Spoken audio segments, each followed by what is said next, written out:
All right, calling this meeting to order. Everybody please rise and label the flag salute. I pledge allegiance to the flag of the United States of America and to the republic for which it stands, one nation, under God, indivisible, with liberty and justice for all.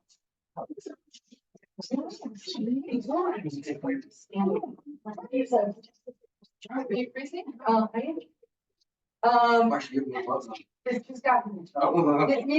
pursuant to the provision of the Open Public Meeting Law. This meeting of March 11, 2024 was included in the list of meeting notice sent to the Hunterdon County Democrat and Clear News on January 3, 2024, posted on the bulletin board at Borough Hall on the state, and has remained continuously posted as required. In addition, a copy of this notice is and has been available to the public and is on file in the office of the Borough Clerk. Could I have a roll call, please? Sure. Councilwoman Engelhardt? Here. Councilwoman Fasara? Here. Councilman Levitt? Here. Council President Long? Here. Councilman Parker? Here. Council Vice President Rossetti? Here. And Mayor Carroll. Here. Okay, we are opening this meeting for a work session on the 2024 budget with the hope that we'll have something to introduce for the March 25th meeting. Our deadline on introducing is April 8th for the state of New Jersey, so our CFO really did not want to cut it that close if he can help it, because this is in a state audit year. Bill, you gave us all a new sheet. Yeah, this is what I emailed everyone on Saturday. Okay.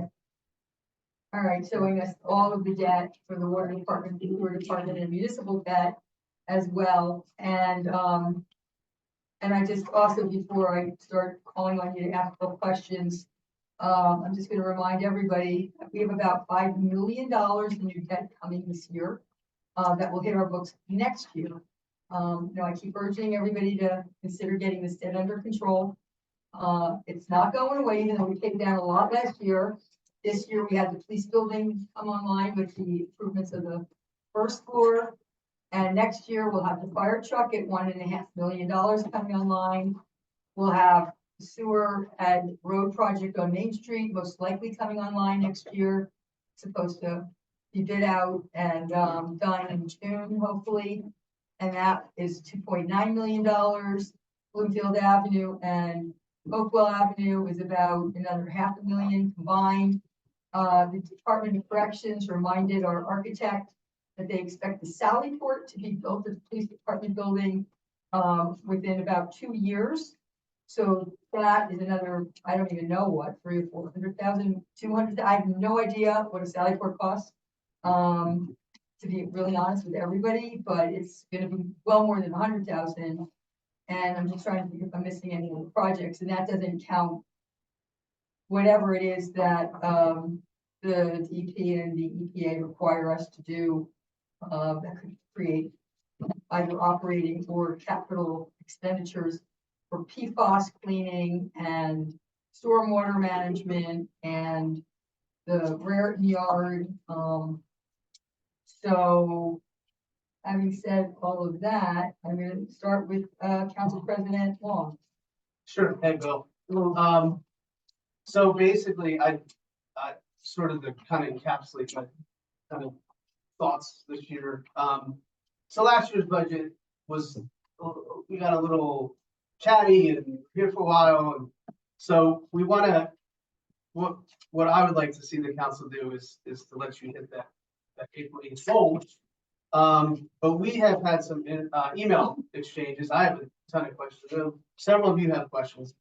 But I basically, where I think from what I can sense, the consensus is there's total admittance that, yeah, we're going to keep paying down debt. At the same time, we want to have a tax increase that we could deem reasonable.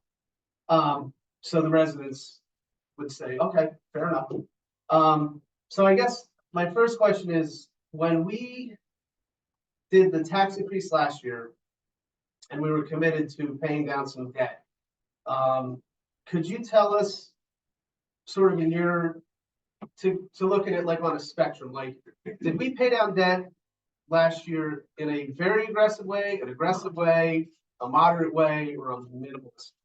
How would you characterize that?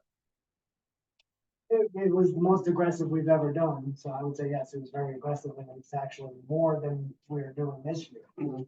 Um, How would you characterize this year's? Still aggressive, not as, aggressive as last year, but and I think what I said was we're paying off basically all of the old debt prior to 2019 with this, the budget as is. So that, everything else is financed through temporary notes. So that's the good thing, you know, there's nothing else on the books Okay, at this point. okay.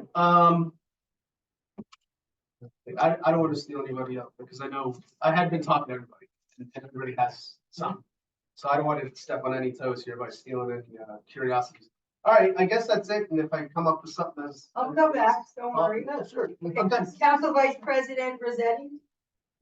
Thank you, Mayor. Yes, Bill, I just had a question regarding, we heard our tax assessor last week explain how a lot of our revenue, it sounded to me like our revenue has gone up because property values have increased. So automatically because of that, people are paying more taxes already. Also, our businesses have been doing better at, in regards to how they were in past years. So I'm just trying to figure out why our ends not meeting, right? So how come we still need a really aggressive increase if we're already taking in more taxes this year compared to last year and years previous? Well, there are other things in this budget, that weren't, I really didn't foresee last year, for instance, the, extra money to try to finish off the police station. That's in there, the 250,000 is in the capital, improvement line item, which, yeah, 250, where last year it was only 185,000, for the initial, renovations. So this 250 plus the 250 grant that we received and 199,000 from the county will be able to pay the total renovations for this phase.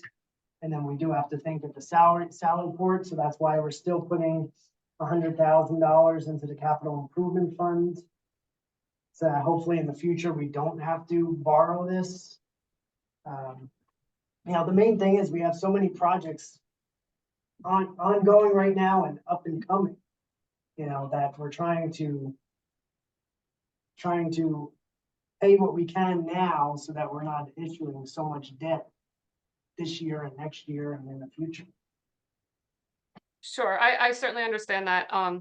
I guess though my other question is relating to the proposed plans from last year compared to what's being proposed for this year. So I actually pulled it up from last year just to make sure can you remind me what was the budget increase last year, the percentage?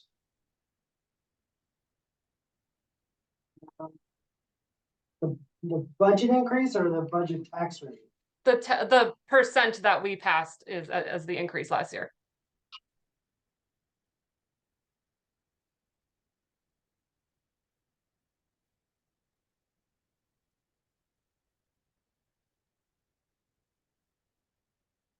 The tax rate was up, 23 was up 3.29% from 22. Okay, I just wanted to check because I saw an email that came through this weekend that said 2.29%.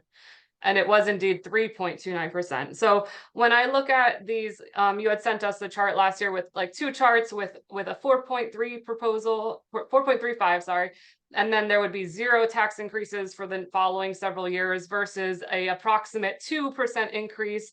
And each consecutive year would be about 2% again, right? So we already, maybe not me, but as a council last year, we passed 3.29, which was certainly not as aggressive of the original proposal, but it was still more than the 2%.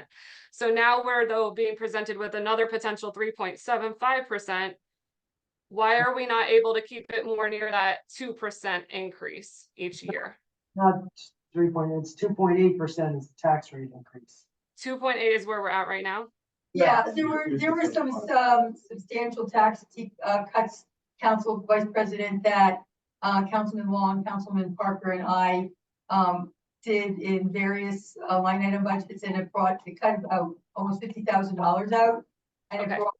substantially down. I mentioned that at the work session last week, that we had Okay. cut some stuff out, but Bill wasn't here to actually talk about what that change did percentage-wise. For the percent, no, thank you, Mayor, for clarifying that. Excellent. Okay, so that's a better starting point for sure. 2.8 versus 3.75. Glad to hear that. But again, so we looked at last year, right? It was a 3.29. And previously, you know, you had said if we did about 2% each year, we would be on the same track as a higher one last year. So, I mean, is there any other wiggle room, or is this just because we've had further unexpected expenses like you're kind of mentioning? I know you kind of talked about that already, but is it because we're being really still more aggressive with the debt, or is there anything else that can be done to keep it more that gradual, steady, you know, closer to a 2% situation each year? So the other thing I did with this draft of the budget that you have was I reduced the amount of fund balance that we were using to offset the taxes. And that's due to the fact that we completed the annual financial statement, and our surplus actually took $100,000 hit last year. Because we had, one of the reasons is our revenues didn't come in where we were projecting, such as the court revenues, but one of the major ones was delinquent taxes. We had almost double the amount of delinquent taxes than we normally did. And so therefore that hits your surplus, which is one of the reasons why we're really trying to build up your surplus or fund balance, because if we didn't have that money there, we would have had a deficit in operations, which we would have had to have raised in this year's budget. So just imagine if we had to raise another $100,000 to make up for last year's losses. And that's all within the caps.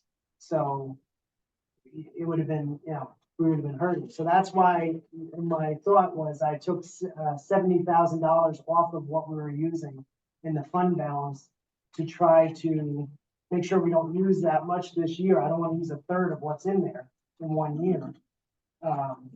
So that $70,000 is right there is, you know, some of the money that's over 1 cent of the tax rate that we're, you know, talking about right here. Because remember, Okay. $58,000 to make 1 cent on the tax rate. Right. Okay, so one more quick question, follow up. I know everyone else has questions too, but so these delinquent taxes that you're mentioning that is giving us this kind of unexpected deficit, is that like, what do we, I guess for one thing, what do we do about that to make people pay on their taxes? But secondly, like once that money comes in though, won't things kind of even out again, or will we still be kind of in a hole? No, so what happens is if they don't pay by November of this year, they get sold at tax sale. But yeah, it should even out at the end of this year, assuming we don't have, you know, we're not in the same situation next year. If it goes back to the regular 300 or so thousand that we had, we should be in good shape. One of the things I was able to do was increase the amount of anticipated revenue from interest and costs on taxes. Because we have so much delinquent, we're going to be earning a lot more interest. So I was able to increase that budget of revenue appropriation up, which helps lower our tax rate also. Can I just add, as a reminder, to those of you who've been doing this for a couple of years, and the new people, just so they know, under government tax law, even though it's pretty much guaranteed we're gonna get paid back those taxes, we cannot legally show it unless we have it in hand. So we can't, you know, let's say I'm making up a number, let's say it's $500,000 in lost revenue, and we know we're gonna get it at some point. Bill cannot count it in this budget because we don't have it in hand. And that's a big problem. Understood. I guess my hesitancy is raising the tax rate to, I know we have to compensate for it somehow. I totally understand. But if once we raise taxes, they never go back down is my point. So if we're in this bind temporarily, but this tax increase is a permanent thing, you know, I just want us all to consider that. But I'll let other people take a turn. Thank you so much, Bill. I appreciate your answers. Back to you, Council Vice President. Thank you. One thing to note also, that when someone doesn't pay their taxes, it hits the borough, just the borough.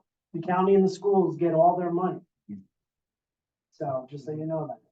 That's why the amount is so high as compared to in previous years too. right? So what you're saying is when someone doesn't pay their taxes, all the rest of us end up paying the schools and the county on their behalf. That's how it's. Pretty much, yes. That's what we are, might as well keep going. That's I'm what- sorry, I didn't mean to No, that's interrupt. okay. It's okay, keep going. Yeah. Okay, yeah, sure, I'll take the next round of questions. Some of them are very specific to line items and others are more general. So Bill, can you, let me, continue on with what the mayor had just said. She mentioned that you and Jeremy, had, put together, a list of things that have been cut since the last time we saw, and, I'm really glad to see that you're here, and I hope everybody is okay. But could you perhaps summarize some of those single line items that you guys had, the three of you had, come to some compromises on? For example, I noticed that the planning board changed from 50 to 45,000, so I was wondering what that was, what that got entailed, and any other examples. Right, so through speaking with the planning board chair, they said that we haven't spent the attorney's fees that much. Clerk, the engineer. Engineer fees. Engineer, and, yeah, I the think, yeah. engineer, I think, and some of the The planners, attorney. yeah. So we were able to reduce those line items because the majority of their bills get charged to the escrows. I understand. So, Okay, so that's one saving, engineering and attorney fees. What were some of the others that you guys? had? so we reduced, we had shade tree bumped up to pay for, the purchase of trees, but we're gonna use our tree bank. That you guys had mentioned last time. I'm asking anything Okay. that changed I from that don't remember point what- let's to see. now. Please. No, I'm sure it's been a busy week. It was in the police budget. The Yeah. police budget, yeah, we reduced the police budget and, because of, we got quotes for the trucks that the truck that he wants, SUV. So we're able to reduce it down to the amount of the vehicle. So We we have have to, actual quotes at this point as Yes. opposed to estimates. yes. Yeah. Great. So we have to pay for equipping the truck that we bought last year and then purchasing a new SUV and equipping that. And that's, you got quotes for everything and this covers all that. Are those, all three of those police cameras still in there? I don't know if I'm calling the right No, thing. you're talking about the The block cameras? Yeah. No, just. Can you tell me how that changed? So, yeah. I can tell Or you. what? Look, No, it's all good. So they were originally 4 cameras put in. We're not gonna get 4 cameras. We're going to put them in year over year, right? So that, we don't get hit with the budget. The idea is let's make sure that we have them in the right places and they're doing what we need them to do. So we're paying for 1 camera as opposed to 3. And what, The other camera's being picked up by him. and there, are they, can you describe it, like, there's some sort of specialty camera, The block camera? yeah, So what it does is that, let's just say there is a crime committed, a robbery. I think, what was catalytic converters are a really big deal here. And so you can actually see the person and the car that was involved in that. So now you can track it down and you can get arrested. lot clearer. But yeah, and it cuts through the chase, right, as opposed to the detectives going through volumes and volumes of voluminous tapes or whatever, trying to save, that, so it just cuts down on the chase. And there's a network of them, right? So Yes. So Raritan has some, and then we involve. And then and my last question, I'm not sure if this is a Bill question or not, but last year we got a presentation that was really great from the DPW that was kind of like an LRFP, a long range facility plan of projects that they had anticipated and each department's priority. So let's say the water department had a different priority than the sewer department, it typically reflected what their specialty was, of course. But I was wondering, I was just curious if that long-range facility plan has been updated and if that was taken into consideration on this budget here. Yeah, so the DPW, water and sewer all gave me their 20-year projected plans. I could print it out, but it's a long spreadsheet. I can forward it to you if you I want. would, it was very helpful Yes, last year. I really, They didn't really put an order of project. It was more like, you know, they want to do this amount of road in 25, this, you know, that kind of thing. that's fine. I don't think I don't know. their order, I don't think their order has changed, but Oh. when we do the Main Street, the first half will come off the list. But the Shields Avenue project, I know is still the number one project, we just have no money. So is there any of those projects that are on that LRFP that are directly reflected in this budget? The sewer and complete street from the circle to the traffic light is gonna be done this year. So we'll hit the 2025 budget. Bloomfield Avenue and William Street will also hit next year's budget. This year's budget, we're hitting Dewey and I think Highland. And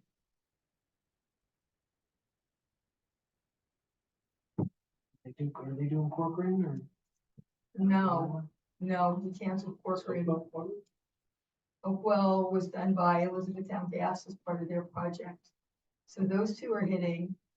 But I did ask Mike on Friday to sit with Josh and Ken for the future, this future DEP EPA list. That would include, you know, the PFAS cleaning and stormwater work and all that other stuff, to create that list for us. We don't know when that's hitting, you know, some of the EPA stuff, we have to do reports for them through our engineer, but that's not capital. So, but I did ask him on Friday to, like, work on that list this week. So anticipate another presentation at some point in the future. Yeah, I would like that. That was very helpful last year. So It was a good list. It was a lot of work. DPW could provide that would be great. I think that's all my questions for now. Okay, circle back if necessary. Mr. Parker. Yeah, just a couple of things. So I look at budgets, especially what you're doing. It's the same thing as working with a venture capitalist, because that's what my experience is working with venture capitalists, and startup businesses. So if you didn't put enough money in the till, ask for enough upfront, and you run low on money, then you got to go back. And then there's several dynamics that happens. One is that you may not get everything you want, but they may try to sell their interest to somebody else, right? Or there's an issue, if it's a bank, there's issues with interest rates because interest rate changes. So that's actually costing the business more money. Or it acts as though it's a temporary thing, and then there's a balloon payment that has to happen. So on the temporary rates, is there such thing as a balloon payment? They're going to come due. So what happens when they're come due? So the temporary rates, you're allowed for the first 3 years that you do temporary financing to basically be interest only. Mhm. So that means after the third year, that's when you have to start paying interest, principal. Right. So that's kind of the balloon, you know, all of a sudden you're gonna have to pay $200,000 or so in principal. Right, because right now you're like this, and all of a sudden you're like this, right? So that's my concern, is that last year you absolutely were adamant about a 3.75% increase, and that we would not have to worry about coming to this today, where we are today. If we had done that last year, that's when I remember I went back and started looking at things.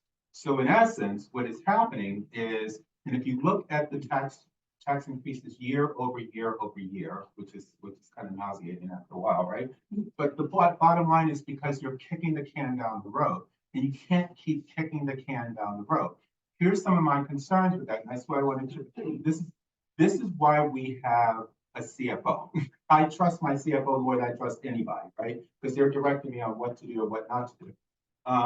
If we don't do the right thing, what you're suggesting, then we're back here next year doing the whole thing, and then it's gonna cost the taxpayers even more money. Because the way it works is if we had done the 3.75 last year, we wouldn't be here this year, and now the 3.75 is going to be the 3.29 and adding on to whatever. It was only a 0.79% to get to where we needed to be. So it's just being penny wise and pound foolish, first of all. Second of all, it's a little bit fiscal irresponsible because we need to take a look at what we actually need. So I'm just trying to, I'm not trying to get you to agree with me, but I just want to make sure I understand going down the right road. So if I look at the next 3 years and say, what is going to happen in the next 3 years with tax increases and what does that do for the residents?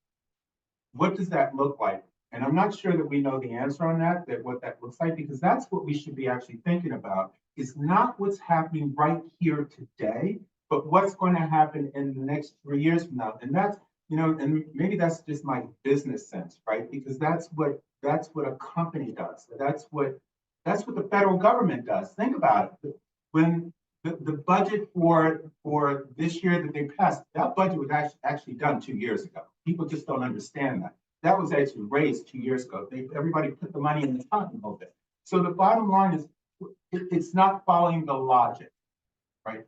Here's my other concerns. My other concerns is things like the police station. Yes, we're going to do this, but we don't know what we don't know. So that police station, something goes wrong in terms of a pipe or this or that, or this was did like this and was spec like this, because that's what we said we wanted. And it turns out there's other things, complications. That's going to cost us money. So again, we don't know what we don't know. And everybody in here, most of us own a house or own something where we've remodeled and it said this and it ended up being this, right? So I mean, you just have to think of it that way. The other part of things is even with the police department, there's cars, there's equipment, all of this stuff is outdated. Because again, the can was kicked down the road and no attention was paid on that. And unfortunately, this console is the blackboard, right? Because we need to do the right thing and correct the wrongs that have been done for so long. That's the way I see it. It's been so long. And I'm thinking because you've been here for so long, you've seen this go like transpire, and then that's going this way, and it's going this way, and it's going this way. You know what? At the end of the day, I think we need to give residents credit for what they know. And no resident wants a tax increase. But the reality is, if the tax increase and you can prove where it's going and why it's needed, people are more accepting of it, right? And if you tell me that my taxes are not going to be raised XYZ for ever and ever, I mean, I've been in this borough for, well, it's going on 8 years now. And I was looking at all of my tax things. Every single year, it's been increased. Every single year except 1 year, which was an election year. I will leave that alone. But the point of it is, and that was probably not the right thing to do, because then again, we wouldn't have to ask for 3.75 at that point in time. But I just want us to do the right thing, and I need you to tell us what the right thing is. The other couple of things that I want to talk about, one other thing is the Sally Port is something that we have to do. It's not even negotiable. We have to do it. They're knocking on our door and saying, when are you guys getting this done? So we're making up for things that we did not know at the time when we bought the police building, right? And now the Department of Corrections is saying, oh no, you said you were going to do this, we want it done. So that's going to cost us money. That's not necessarily a part of this year, right? It's not a part of the budget, no. Right, but the thing of it is those are the things that I'm looking at. The other question would be on the wells. So who does, like, if I know that we've got some issue with wells and all that, is that for developers and do we have to put up money as well? So, How does that work? so we have a $1.2 million grant from the EPA that our special engineer, Rob Martucci, is, putting together paperwork on, we haven't gotten the money, but it is there and it is ours. Mhm. That well, he estimates is gonna cost about 1.8 million, so we got a shortage on that. That's the one that's supposed to go to the police building. And, I think I've got paperwork to bring him tomorrow to sign for it. And then the other well is over to be sited by the, on Route 12 at the, golf range place. That one, the redeveloper for Liberty Village is, giving us, a maximum, he's actually giving us $130,000 to pay for the easement, to pay for the engineering, and to pay for the permitting at the DP. Put that well, into position, as the next well after the one at the police department. Mhm. So, but do we have to put any money towards this at all? So the redeveloper for Liberty Village is giving us, as part of the negotiated deal, whenever we approve it, $250,000 that is directly to go to a well. Right. And then he's also giving us 1.75 million to be used for, quote, municipal infrastructure of our choice. And Bill, once we know when that deal comes down and we're gonna get that money in like 90 days after the planning board approves the project, Bill, I asked him to make, the recommendation to the council as to whether or not that money is used directly to pay for a project in cash, or if it's to be used to help pay for notes or to pay off old debt. He needs to give us the educated, biggest bang for the buck on that money. Cool. So it could go to a well. The last question I had, so just so that everybody realizes, we still have the DPW contract to negotiate. And so we don't know where that's going to land as well. So all I'm saying is this, there's all of these misnomers that you don't see. There's no one's actually talking to you. And if we listen to what he said last year, he would not be in front of us right now. And so what he's telling us to do is what we should be doing, and stop trying to negotiate it down to figure out, because taxpayers will get it. They will get it as long as it is spelled out why it's needed, what it's going for, and what we're going to do, and what it looks like 2 years from now, 3 years from now, et cetera, et cetera. Then they get it. Right now, they have this much information, and we're trying to decide on a number or whatever the case may be, when the guy is giving us a number, and he was not wrong last year. That's the only reason why we're back at the well. All I'm saying is, why aren't we listening to the person who we hired to take us into the direction we need to go into? That's all I'm asking.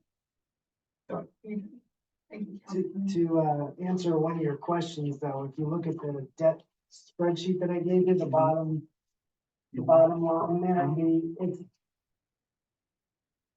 where we're gonna be in the next few years. If you take that $592,000 number, that bottom to the bottom left, All the way up. Yes.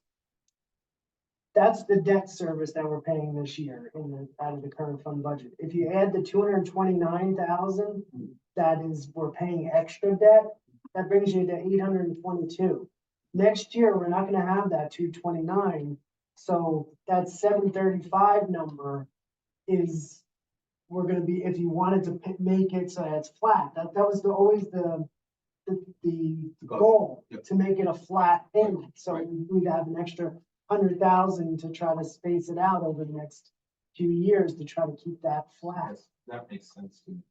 I mean. But instead it goes up every single year, 592 this year, 735 next year, 835 the year after, 985 in 2027, 970 in 2028.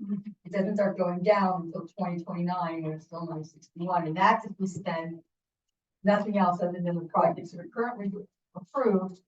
So it doesn't count PFAS facility stuff to clean PFASs out of our drinking water or stormwater improvements or anything else that are gonna be required by the state under rule. Well, I think that, just one last comment. The point of it is that if we had done 3.75, and I know that's water under the bridge, then we would have been whole for a couple of years.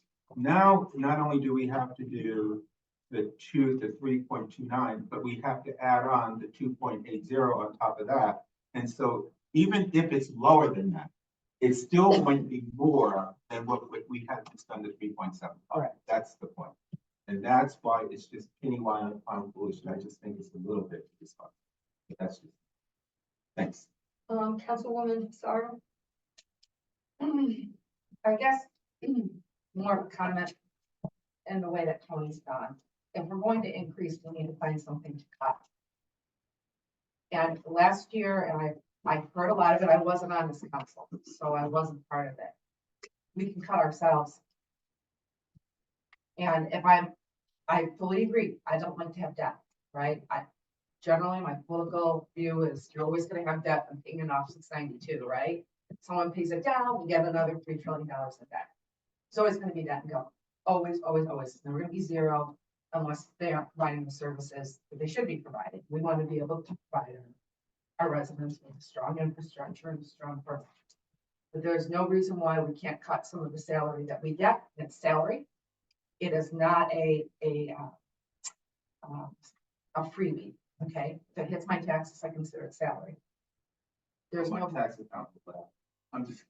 my tax account will laugh at you too, but But but you understand where I'm going, right? Yeah, but it does, and it makes a difference. And I think that most residents were surprised to hear that we get that. So do we cut it all the way? Do we cut it 25%? Do we cut the number of meetings we have if our professionals will cost you $500 a year? Now, Bill and I spoke today and explained to me it comes out of an escrow account. But when we start reaching out to our professionals, those values do go up. You could lowball a planning board meeting at $1,200, or you could highball it at $1,600, depending on who's in the room. So if we're going to go down this path, can we please take a look at that?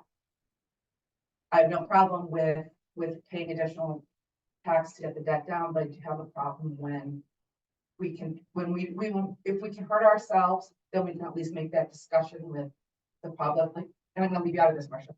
You have 6 Democratic council members up here. But don't go into. Well, but you have to, Tony. I'm going to, because I'm gonna tell you, they're nickel and dime to death. And we have a lot of working class people in this town. And so far as I know up here, I'm one of the lucky ones, as I said to Bill today, I don't know anything about social services. I'm a blessed person, never had a need for any of it in my life. But I know that there are people in this community who have raised themselves up, where they're trying to get to a minimum.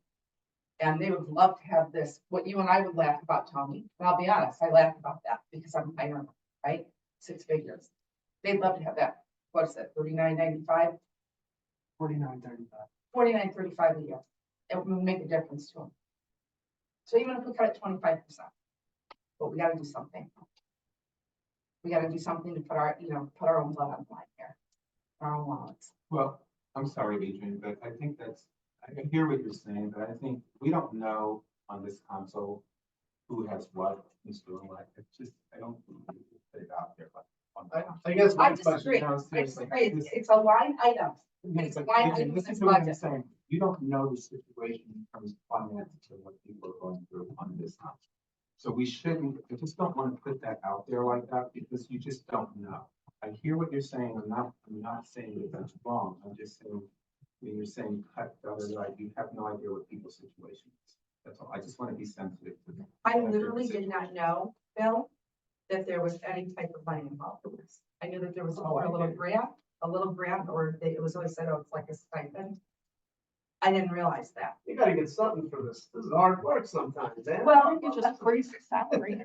Well, that should be like, I don't want you to get money out of it. That's, well, That's right. or cut themselves. But that's not gonna happen. Cut themselves. So I mean, I'm hearing you so about line we keep it items and I back. hear you about that. I just want to be very cautious. Because some people may have more than others, does not mean that everybody has this. And I can appreciate that. That's all I want to say.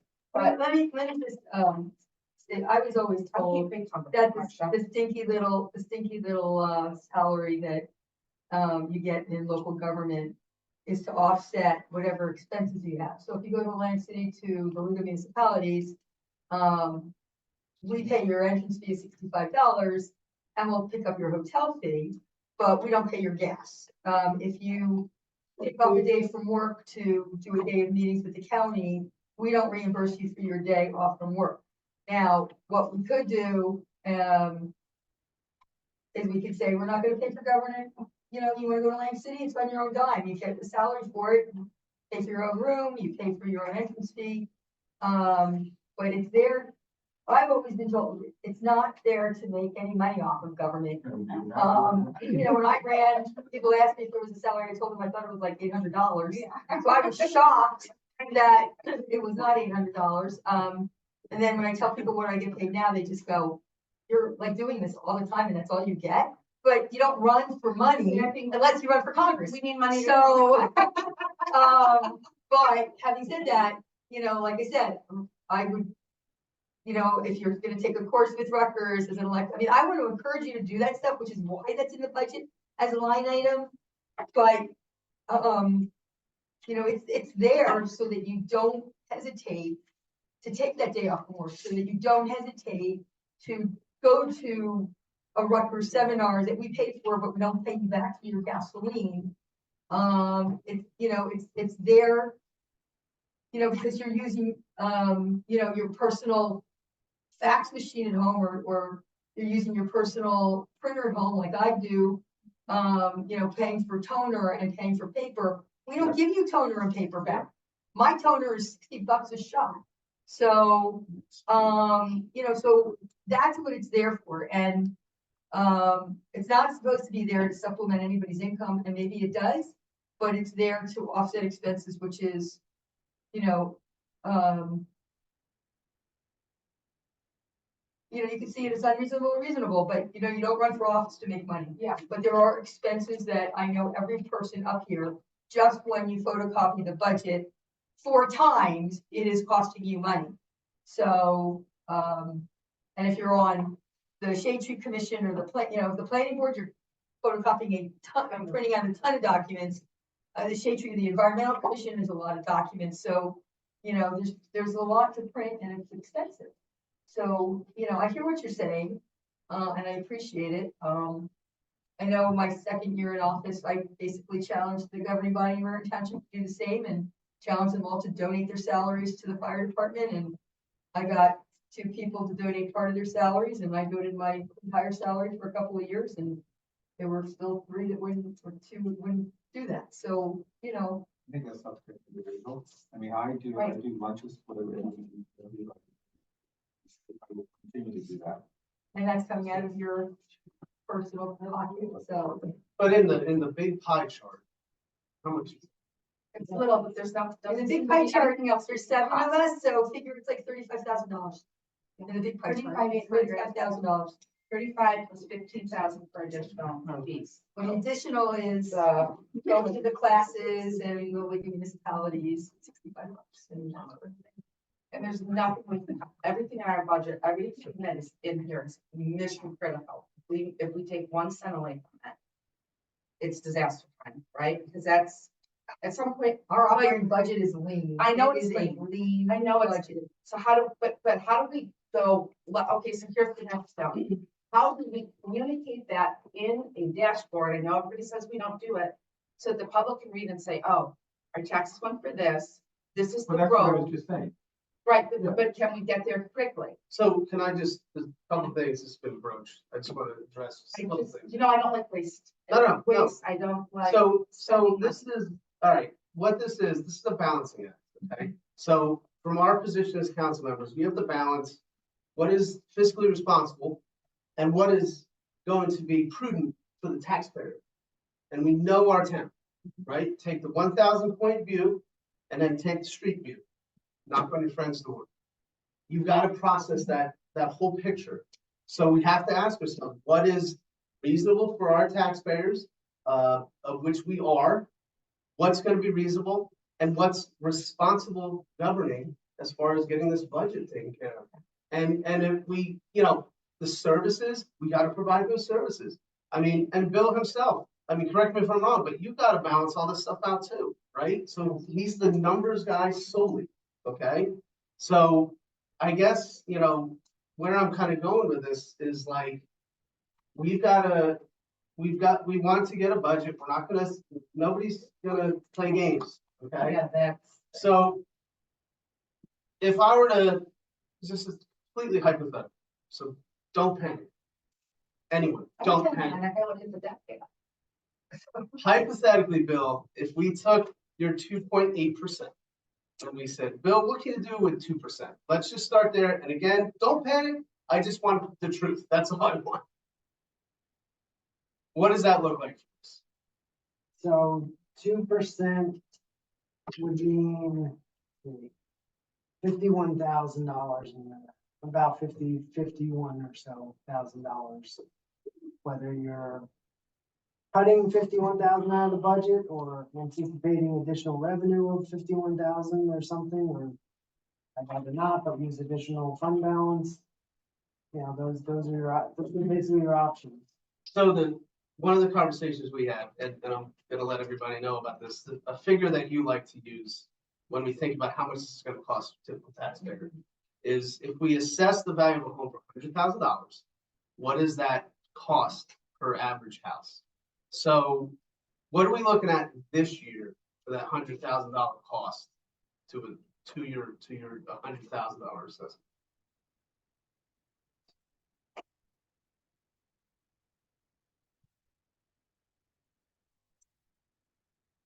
So per $100,000 of assessed value as is, it's $1,066.48. Say it again. $1,066.48 for $100,000. So it's a $29 increase over last year's. rate. $29, okay. I think Is that that was $29 per quarter, per month? How, what is that $29 over? year. Per $100,000 valuation. So for Per a year, per 100,000? house, It's 100. it's, right, 128, right? And that's the 2%, right? 36. That's the 2.8. 2.8. That's right now. That's right now. 2.8. Right now. $136 increase for $400,000.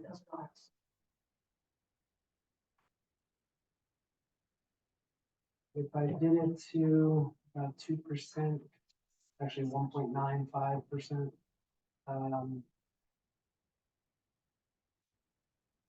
That would be a $20.20. Saves about $9. So it saves the taxpayer now. Save the taxpayer on a $400,000 house, $36. But then what happens next year? After 2.8%. So what happens next? We're Well, talking well, about- Can we just real quickly back up before we talk about what happens next year? Our tax assessor, I don't have tax assessor friends. I don't talk to tax assessors. They don't have any friends. So Ask me that and explain that the values are going down. Yeah, yeah, Mr. Kerwin that's painted objectively what I would call kind of a rosier picture than what I'm used to generally. So how much, I mean, I have two kind of questions and I'm hoping that you guys are understanding what I'm doing here. I asked you at the beginning, the debt service, and I was like, are we being very aggressive? You characterize it as aggressive. We're still gonna be aggressive. So and I know Councilwoman Fasaro was talking about cutting, but instead of saying, well, look, we're gonna cut, is there a way to reduce the amount of debt payment? So we are still honoring, because that's what we signed up for. That is exactly what we signed up for. We want to pay down our debt. Can we do it at a lower rate to then help kind of save a little bit as far as I was talking about what people have to pay in taxes this coming year? But Bill, on the converse of that, if we cut paying the debt this year, don't we have to make up for it next year? That's what I'm When asking. the debt goes up even higher? That's the question. It's like an interest payment. If you Right. reborrow, your interest is gonna go up and you're actually paying more I money. mean, I'm a rip the Band-Aid off the arm kind of girl, like I just wanna, I'd rather bleed heavily one year and stop bleeding. And that's what I promoted last year was rip off the Band-Aid. In fact, I remember saying that to you the first night of Passover on the phone. Rip off the Band-Aid, Jeremy, let's get it over with. Yeah. Right, first night of Passover, I'm outside the Seder. So, you know, I mean, that's my focus is get it once and done for the taxpayers. And then we get the Union Hotel online with a pilot payment, which is currently paying nothing. And hopefully 2 years from then, we start getting some revenue in from, you know, not, I mean, we're gonna get a lot of capital money in from Liberty Village, but at some point, they're gonna start paying a pilot that's actually gonna give us something. So with I have a, that said, Hang on one second, guys. with all due respect, I'm gonna work with you. What if, under that Band-Aid, things are kind of healing up? And it doesn't need to be torn up, just needs a little bit of time. Then we can worry about, because my thinking is, if next, things are looking better for Flemington Borough. I mean, that's, to me, that's a fact. That has been, last 2 years, our property values going up. The proof is in the pudding there. But what if we, so we can dial back? I'm not saying we should go down to 2%. I think that we can find a balance here. Really, truly, and this is what I wanted to say. We gotta balance all this out. I still go back to, I hear what you're saying, but if you go back, then you're gonna end up paying more. Listen, if we did the right thing last year, we'd be at 3.75. Now we're talking about another increase and it's gonna cost taxpayers more money. That pisses me off as a taxpayer because we didn't do the right thing here because you wanted consensus. I don't really give a shit about consensus. Please forgive me, public. But the bottom line is this.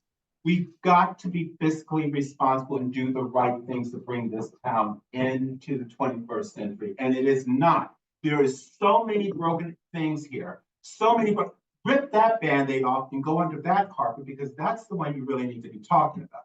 But I do Everything wanna- you touch, there is a problem. There is a problem with everything you touch. And so my point is look, I understand where you're trying to get to. I get it. I definitely get it. There's a balance between this and this.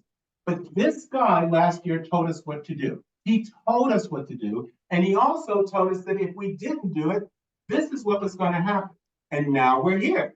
He's telling us what to do again. And now now you're going, well, we could do this and what things are going to get better. That, yes, things will get better. But that doesn't mean it's going to get better by next year. I just want to also, like, I appreciate what you just said, Council President, I really do. But the problem is that the world was static in Flemington Borough, that we just kept increasing our assessed values and we never did another project. We have Shields Avenue to do, that's got a $3 million price tag. We don't have, you know, even if we take that alone, we have to borrow that money. We have the rest of Main Street from the traffic light to Main Street to do the sewer and the road. That's another $2.5 million project. The DPW has lists of projects all over the place in North Main Street, Hopewell Avenue, I mean, there's projects everywhere. If we never had to do another one, your statement about if we're healing underneath there, what about that works? But the fact of the matter is we've got millions of dollars worth of projects that must be done sooner rather than later. And that doesn't count what the DEP and the EPA is requiring us to do. You know, we've got that thing hanging over our head with that potential issue with the EPA that could end us up in, you know, deep due to if we don't follow what they want us to do. So, you know, unfortunately, our borough's infrastructure is not static. It is excessively dynamic because it has been ignored for way too long. And, you know, the Shields Avenue project's got to get closed out. And that whole Main Street sewer issues, you know, we're only doing half. The other half's got to get done. That sewer line's 100 years old and 30 years overdue from replacement. 30 years. Plus, we've got the police building that's still not going to be done, and the Sally Port. So, you know, we can bring in tons of revenue. And, you know, you and I we had a talk last week about the cannabis money and putting it directly to pay down debt every single year, whatever that is. But this number This number on the bottom line, 592 this year, $735,000 in principal and interest, 835 the following year, 985 million, we're at $1 million in debt service in 2027. You know, it's not gonna go down, it's gonna go up because we have more projects to do. I'm gonna turn to the council vice president, because council vice president, you got a comment? I know that, I know that, we're on the same topic. Yeah, same topic. So two quick things. So first of all, my house, right, is over 100 years old, right? And it needs a lot of repairs too, just like our borough, okay?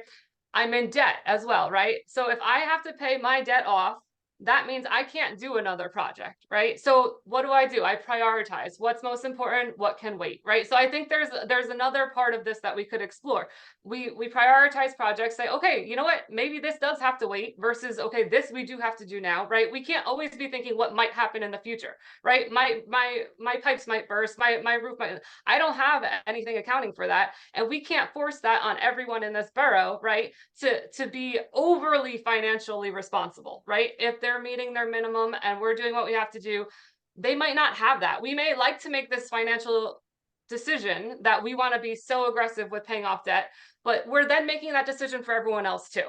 And they might not be able to afford that. So that's my number one thing. The second thing though, with the 3.75 last year of like ripping off the Band-Aid, I love that saying. But anyway, so we were only 0.46% off from what we passed to that rip off the bandage. So my question for Bill real quick is, if we had done that 0.46 difference last year, would we actually be facing a 0% tax increase like was predicted at this moment? Or would we still have an increase this year anyway because of these unexpected things, these delinquent taxes and all these other projects? Like, are we ever actually going to see no increase in the future? Because there's so many unpredictable factors.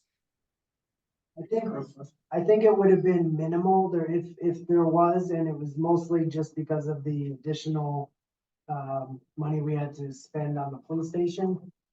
Yeah, I wasn't projecting that last year, but you know, I was thinking we were only gonna have to put about 100,000 in there, so that was another 150. But percentage wise, I don't know what it would have been, but it wouldn't have been 2.8. It would have been under 1 most likely. But there would have been some sort of. Probably. But under 1, which is huge. Councilman, Yeah. Well,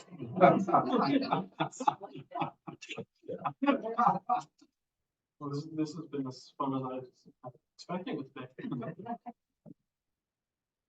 I've completely forgotten all my questions at the moment, and to be fair, Liz did take one of mine, so. Anybody else got any other questions that they've been meaning to ask while we've gone through this at the moment? Anybody else? I do. that's my option to ask. I'm happy to, if you need me to buy you some time. I will, Give you a I'm chance just to gonna go think. back on another round, council president first. Oh geez, so, yeah, I mean, I guess at the end of the day, I just kind of, the way I wanna, what's the word I'm looking for? I wanna synthesize this. Because my thing is, I look at it like, you have this representation up here of these people in this town, but this town is so socioeconomically diverse. You know, we have all kinds of housing. We have people who live in this beautiful homes worth well over 800K. Then we got people with HUD homes. So, and everything in between. And I kind of like to, my personal philosophy is to kind of go, what could like a middle class town get? Like, that's how I kind of process it. And I look at my own documents and my own accounts and my own debts. And I kind of say, well, what could Jeremy do? But you gotta assume that you're definitely doing better than the other residents. And then some people are doing much better than you. So I want to hit the middle of what is, and I like to use the word reasonable. Like, if we can sit up there and we can reasonably say, yeah, we can handle that 2.8, or want to just notch it back slightly, because the way I see it, year after year, you're raising taxes into a region that gets a little comfortable. And if you get into that 3% comfy, then who's to say you're not getting more, you know, it's like the pot with the frog in the boiling water. So I'm cautious. I want to be reasonable, as I will always say, and I just want to factor in like the whole picture. Like, think about that. And I'm speaking primarily to the council. And I just, I guess at this point, if nobody has, I mean, this is just me, but if nobody else has a question, maybe we can settle on something so that. Oh, wait a minute. More questions. Council Vice President, do you have any more questions? I'm good at the moment. Thank you. Councilwoman Engelhardt. Yeah, I thought of a couple others since, as we were all talking. Sorry. That's okay. Sorry. No, that's fine. But this part of it. Bill, our fund surplus, what, I know I asked you this last year, so I'm gonna quiz you on this, because one of those free classes that I took last year, 2 of them, I learned a lot last year about them, really, really appreciated, being sent to those. What's your comfort level as far as percentage of our overall budget for fund surplus? 20 to 25% of your budget. Yeah, and now, the class that I took explained that was very aggressive, which is exactly how you introduced it. One of the first things you said in this work session was, the paying them the debt this year was not as aggressive as last year, but it was, you used the term aggressive. And that 20 to 25%, definitely compared to other municipalities, and I'm not saying we should do, worse or better than anyone else, is aggressive. Whatever, basically what they said is ask your CFO what he's most comfortable with or she's most comfortable with, and that is your number. So I knew you were gonna answer that. Can I just say one thing about that? Our auditor, Swisher, who audits, I don't even know how many, dozens and dozens and dozens and hundreds of towns in New Jersey, will tell you the number is 25%. He will say that. And, I can take a town like Piscataway, which has a budget. Any idea what their budget is? 80 million, 100 million? They have 10 million in surplus, which is not 25% of their budget, but they've got 10 million in surplus. So they're real comfortable that that's all they need. With a little town like this, you need more. We have a much smaller budget.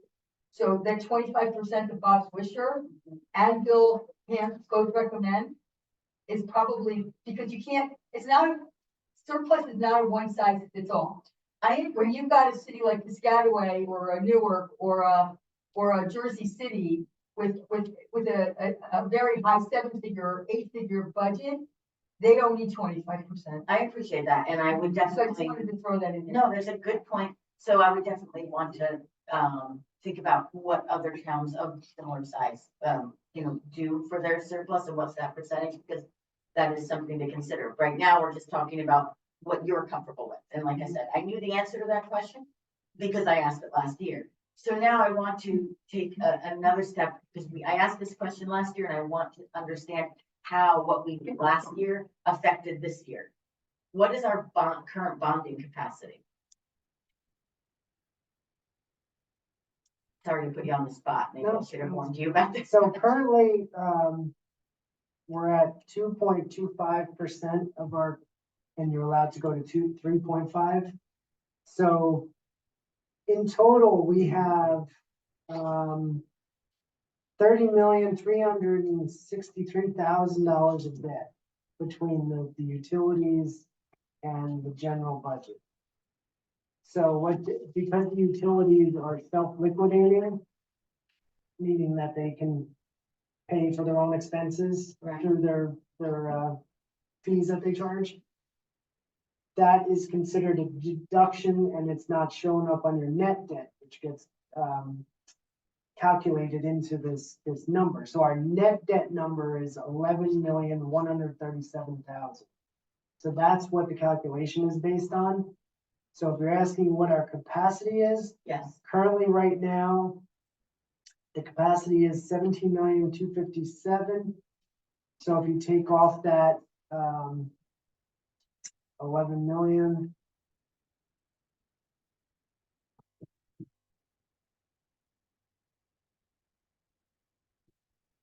Means we have the availability of 6.1 million of bonding.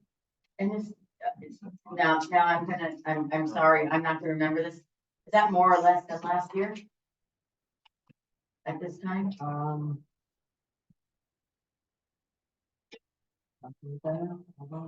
apologize if you more questions. And just so you know, the DPW today gave me a list of projects that total 9.3 million. Good to know. Is That was what one of you my cost questions. project and everything else I asked them for? It's got Academy Street, 1 million, new well, 1.5 PFAS is 2 That is million. the list I asked them for. I never saw that list. They gave it to you. You got it, you got it, you know. I got it? Yeah, it was on at 255. Oh, okay. So that's Alright. similar to the list I was asking about earlier. That's the new list. Yeah.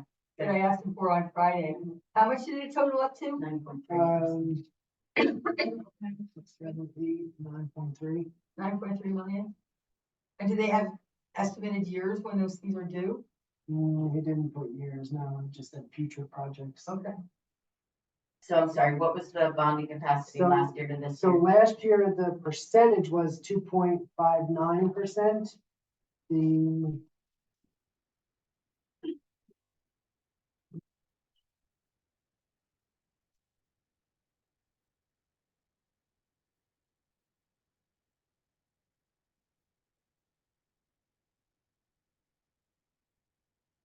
last year, we only had 4.1 million dollars in capacity. So the very aggressive, the aggressive, I'm not gonna say very aggressive, because we didn't cut that down.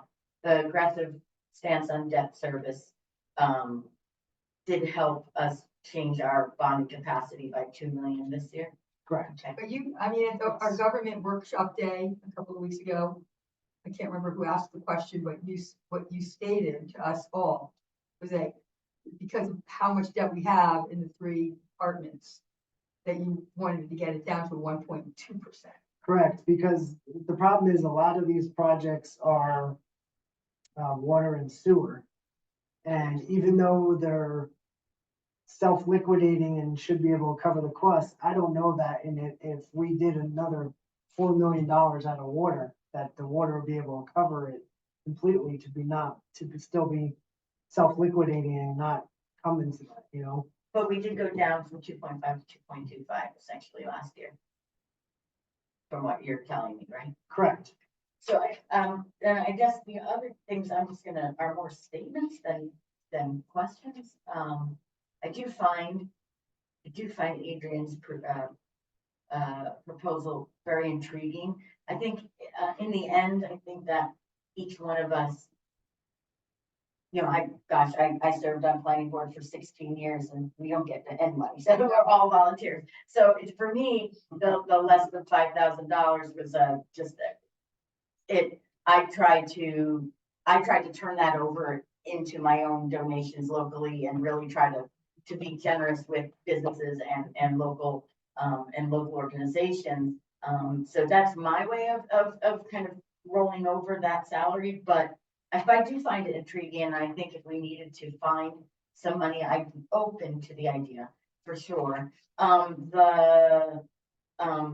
think the idea of, like I said, you started off with the word aggressive, and I think my issue last year, and I think my same issue this year is you also opened this year with that we have a lot more delinquent taxes, which tells me that people are still hurting out there, and I'm a little concerned about that. At least that's what that's how I react when I hear that.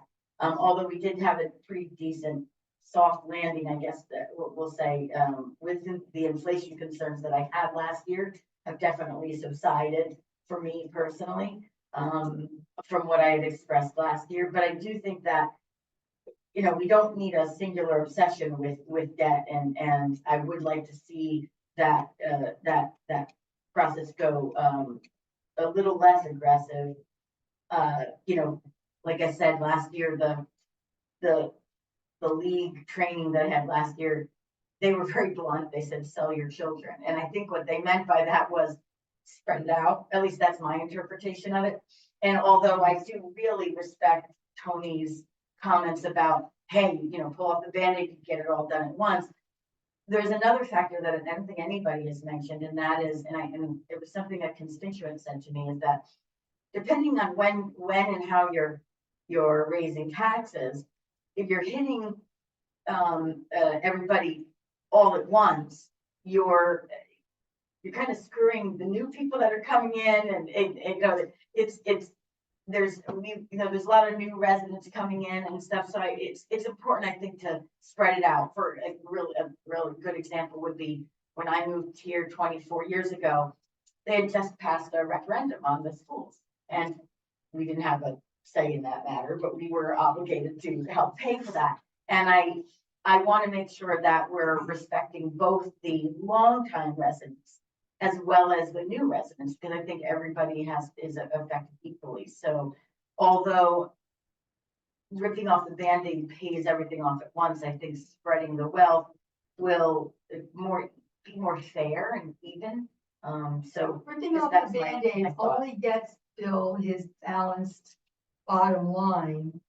For the next 20 years, we have debt in our capital. The freeholders do a pay-as-you-go. When they do a road, they pay in cash and they have no debt. We have 20-year road projects here. So future residents that move in year 5 or 7 or 19 are paying their 1/20th of that road project. So, you know, all this tax increase gets is that flatter line for Bill to be able to predict the capital payment and debt service better. That's all. We got 20 and 30-year payments in here through USDA. Don't think that people that we're paying off all the debt and people who move in next year get freebies. They don't. In year 5, we still have $1 million in debt. But Bill told me on the phone, and I'll ask him to repeat it to everybody else, that, you know, this healthy tax increase this year gets us paid down. I don't remember what you said, over 5 years.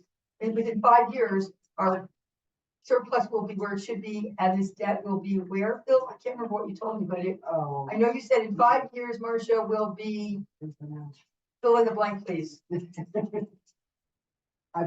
So I projected the fund balance will be in 5 years, if we do that by 2027, we should have about 1.3 million, which is getting to that, close to that number. Right, but what would it be? 20%. It was about the The debt debt, service. yeah, the debt was, I mean, it got you to that flatter line that you're looking for. But I can't remember what you told me. I just don't want anybody thinking that this is gonna pay off $33 million worth of debt by having a 2.8% tax increase. Oh, would that be true? That would be wonderful. yeah, and you have to realize too that the money that we're paying off is money that's already spent. So we're basically loaning the money to ourselves until we can collect it. Either that or I have to go out and borrow it. You know, I'd rather not borrow it because that's where we're paying, 3.5%, 4% Right. interest. And again, we got $5 million worth of expenses, including a fire truck at 1.6 million, where, you know, the down payment was $50,000 because all the other money that was saved for it went to the police building out of budget at 1.5 million, with another $500,000 worth of improvements to that building. And then we're about to spend another $500,000 on it, and it's still not gonna be finished. I mean, the council makes decisions to spend this money. I mean, I said to Mike Campion, we could cancel the entire Main Street Road project, and that will stop $2.9 million from being spent right off the bat. We won't have any more debt, 2.9 million. And we're gonna go to the bottom of the line with the DOT, because we're gonna be canceling a project with them. They're gonna be furious. They told us we cancel, we're 5 years before we can borrow more money from them, guaranteeing we don't acquire any more debt. I thought Mike Campion would have a complete meltdown at me on the phone, because he said, I cannot plow that road one more winter. It will completely dissolve. So it's gotta get done. It's gotta get done. So, Well, that's what I mean by kicking the can down the road. The point of it is our infrastructure is not great. And Liz, let me just say this. I'm sorry, Susan, are you done? Oh, yeah, I was, Okay. thank you. So Liz, I hear what you're saying. I also live in an older home. My house was built in 1856, and there's always projects to be done. So I, believe me, I get it. And whether you live in a house that is worth $300,000 or $800,000 makes no difference. And this is why, because you don't know what the debt ratios of those people that live there. So you can't say that everything is relative. Just keep that in mind. Because it kind of annoys people who live in a home because they chose that. And someone points and says, well, because they could probably afford it. That's not necessarily true. I just want to make sure that everybody understands that. So the other thing is, oh, by the way, Susan, it wasn't me that said rip the Band-Aid off, it was Marcia. I just want to make sure that. No, and you were talking, But he did, when you were talking. he quoted. Yeah. He did. Yeah, so to say that we only have $6 million in bonding capacity is pretty scary. That's pretty scary, because that means if something major happened here, then what do we do? I mean, what are we gonna do? And listen, whether the number is 2.0 or 2.6 or 2.8 or whatever the case may be, the bottom line is that I keep hearing it over and over and over again, and I don't know if everybody's listening. I want to have a kumbaya moment with taxpayers too, but I get pissed off as a taxpayer because, Susan, speaking of moving in, my taxes have been gone up every single year since I've been here. Every single year. And it's gone up anywhere from 2 to 2.5 to 3.5 to whatever. And so when somebody moves into a house, and it doesn't matter if it's here in Hunterdon County, or if it was in Montgomery County, or if it was in Washington, D.C.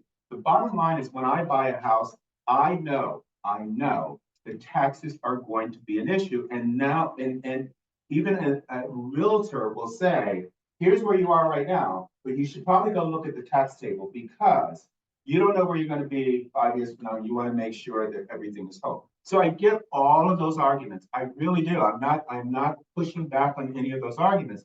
What I'm saying is that my concern is because every time somebody talks and you guys ask Bill a question, Bill uncovers something else. That we only have $6 million, $6.1 million in bonding capacity. With the world that we live in, we don't know if a natural disaster is going to happen. Don't think it's not going to happen just because, I mean, look at California, look at the Midwest, look at everything else. That what are we going to do? Like, what are we going to do if we run out of money? That's what my concern is. I understand the debt, paying down the debt. I just want the debt and the bonding capacity to be equal, so to speak. Under control. Because if we don't have the money, it goes back, and again, please forgive me. I know I'm sounding like a broken record, and I'm certainly not trying to be ta-ta at all. I'm just saying from a business standpoint, I've worked in startups and I've worked in venture capitalists and I've worked on Wall Street. I'm telling you that is really, really important, that you need to be able to go back to the well to get money when you need it. Because if you don't, the interest and everything else is going to go up, up, and up. And going back to what you're saying, Jeremy, yeah, okay, so if we get here, then next year, and if we just pay, the interest rate is going to be higher. So 3.75, and don't remember where we land, is still going to be more than the 3.75 that was recommended last year. So as a taxpayer, it pisses me off, and I'm sure it pisses everybody else taxpayer off, that because everybody wants to kick a can down the road, we are going to pay more taxes. We're going to end up paying more year over year. And that's the point. So do we get to a point where we can flatten out and not have to keep coming back down this road? Or do we just keep kicking the can down the road? That's my point. I'm done. So I have a question based on that, Tony. I think you bring up a great point about our bonding capacity and big disasters, unexpected things, right? So Bill, can you shed some light? Like, let's say there was a hurricane or you know, some big thing that we're not expecting. I mean, I honestly don't know. FEMA comes in and helps. Like, where does money come from? What are our options in those situations? You'll have to bond. Yeah, Even if so, FEMA gives us the money, Council Vice President, we still have to bond it to get it back.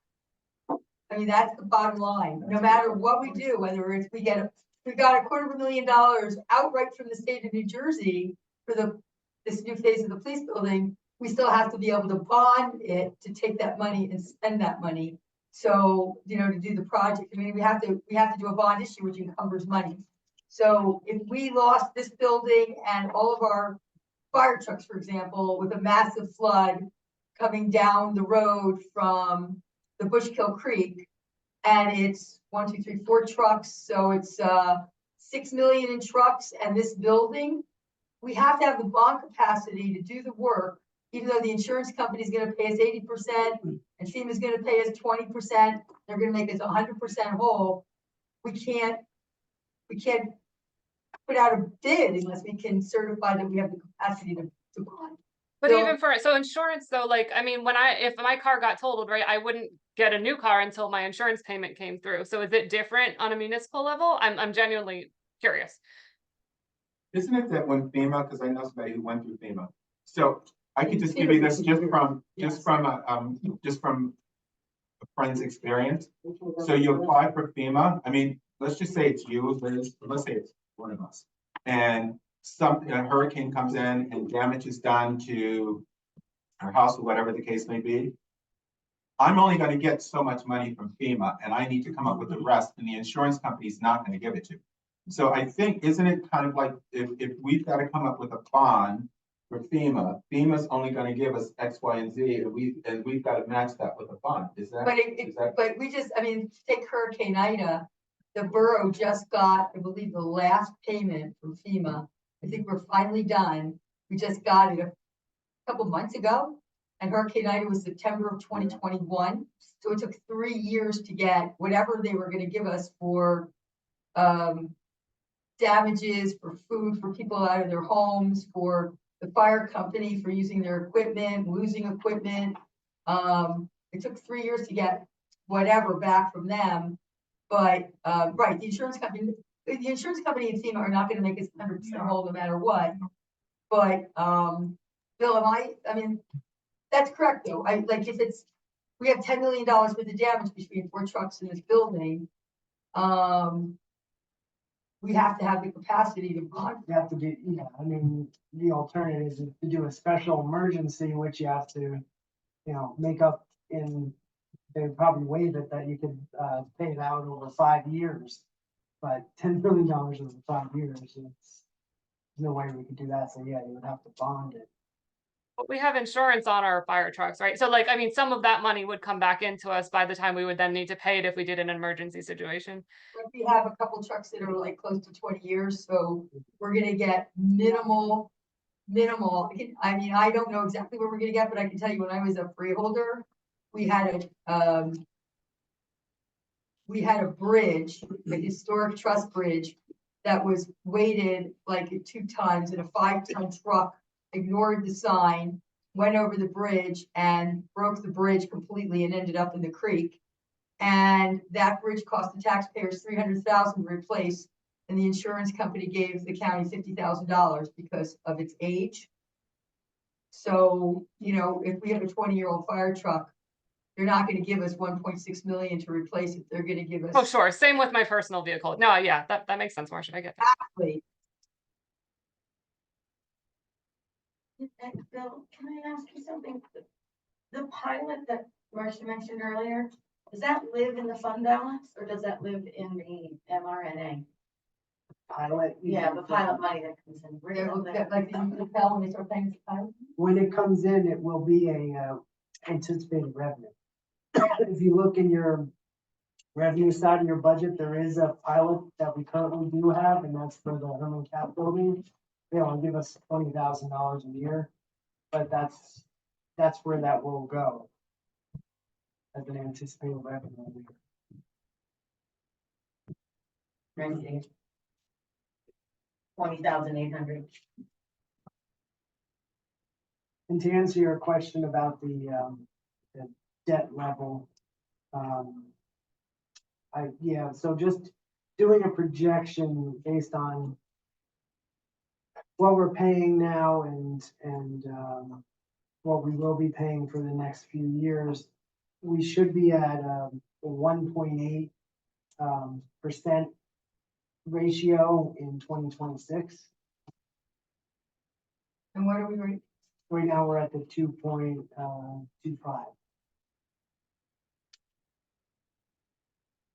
Now, that's assuming no new debt, obviously, that's not gonna happen. This was gonna be much. well, we know for sure what's coming this year. Yeah. We know it's like 5 million plus this year. No, And it's not cosmetic things. no, It's all guts. It's the guts of the borough. I mean, Bluefield Avenue is gonna get done again by the developer. William Street is basically cosmetic, but it's a rough road and it's just getting a top coat on it. But Main Street is real guts and that fire department truck is very sick, so. Okay, so anybody else have any other questions? Because then I'm gonna ask y'all where you're at, because Bill needs to know, we need to introduce the budget. So, after all of this, you got it, like, Tony up a number, like, Tony, I know you're at 2.8, you've been very clear about that. Council President, where are you at? Well, my hypothetical number 2 was just hypothetical. That was not. Where you the at? final. So I think we can meet in a pretty decent spot, and I would say 2.8, a little high. Why don't we go to 2.5? And I guess my question to Bill is, how does that look as far as what is the $100,000 assessed value of a household? What's that look like compared to the 2.8? Nobody's gonna look at some piece of paper that the residents look at and see, What is it? like, be able to show them comparison. We have to be able to show it to them in dashboard level. Boom, right there, one page is what it's for. Because I'm between 2.6 and 2.8.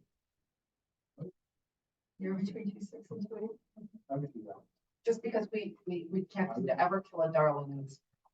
So that's a literary reference. You know what, I think I was low, but I would consider 2.6.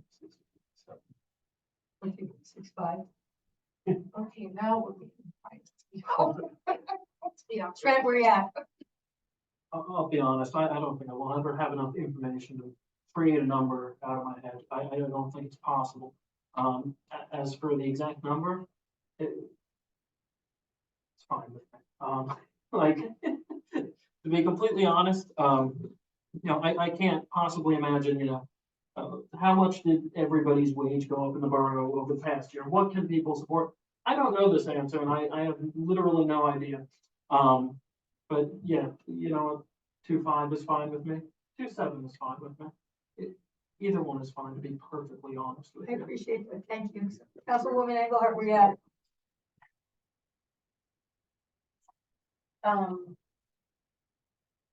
I'm comfortable with 2.25. Councilwoman, Vice President, where are you Let at? me caveat that. I'm willing to go higher than that if we can cut a couple line items out of the budget. I'm just counting votes. There's 4 right now for somewhere between 2.5 and 2.8. Council Vice President Rossetti.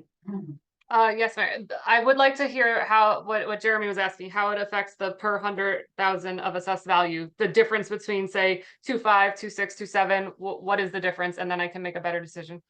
Can you do that on the fly? Can you do that on the fly? I'm doing right now. Okay, so we're gonna, That's fair. Let's leave it 2.5. let's take a, Okay. we'll take a 5-minute recess while Bill is working his numbers and we're all stressed and we're sitting here for an hour and a half.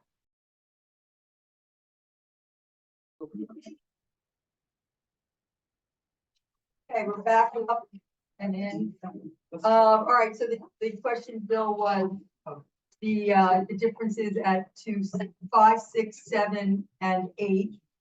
And what that would look like for $100,000. So at 2.5%, the tax rate would be 1.063. And that would mean a $25.89 additional per 100,000. How much? I'm saying. say that again. 2589. At 2.6, the tax rate is 1.064. And it's $26.93. 2.7, it's 1.065. And $27.96. I also did 2.75 repair. That was 1.066 or $28.48. And reminder me, the 2.8 is what? 2.8 is.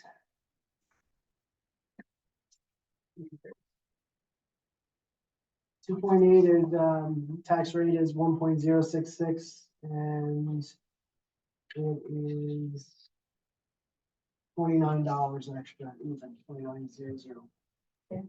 And Bill, not to make you do a ton more, but just to be fair to all the numbers that were thrown out, can you give us the 2.25% rate as well?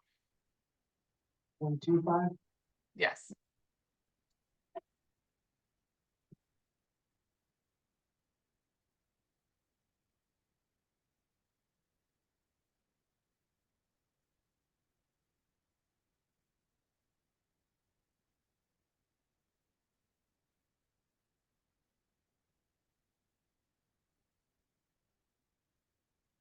Okay, the tax rate would be 1.061. And the cost per 100,000 is $23.30.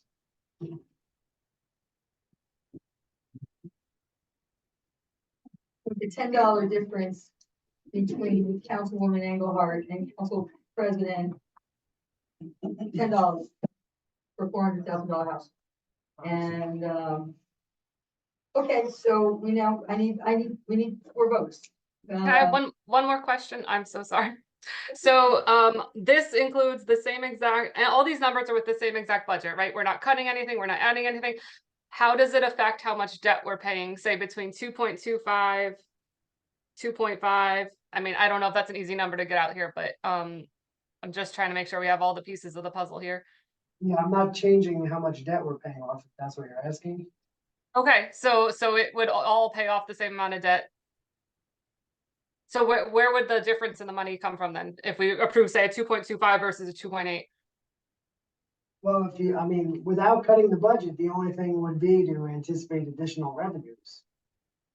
So I could go through the revenues and anticipate more revenue somewhere. Because I'd rather not touch the fund balance. So if you wanted to, for example, this tax hit we just had. So you could anticipate that we're gonna get some of that money back this year. Somebody's gonna pay it off. Right, so I could probably go in and anticipate more in receipts from delinquent taxes to offset something else. What are you comfortable with? You gotta be real honest here, Bill. What are you comfortable Well, with? so the Yeah, whole that's what thing, we need. the whole thing is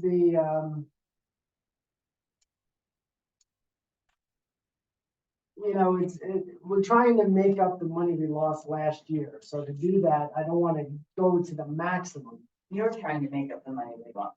You say we lost last year, that's a difference. This is a goal of yours, all right? Well, Right. trying to replenish the fund balance and put it back. That's better wording, thank you. Because you don't want to, you don't want to go backwards with your fund balance. Right, it's that we didn't lose money, the money, that's what I. Thank you. So I mean, it's, I'm probably comfortable with doing another $50,000-$60,000 more out of there. So which number is that on all these magic numbers? Which one is it? Is it the 2.5? Is it the 2.6? Which one?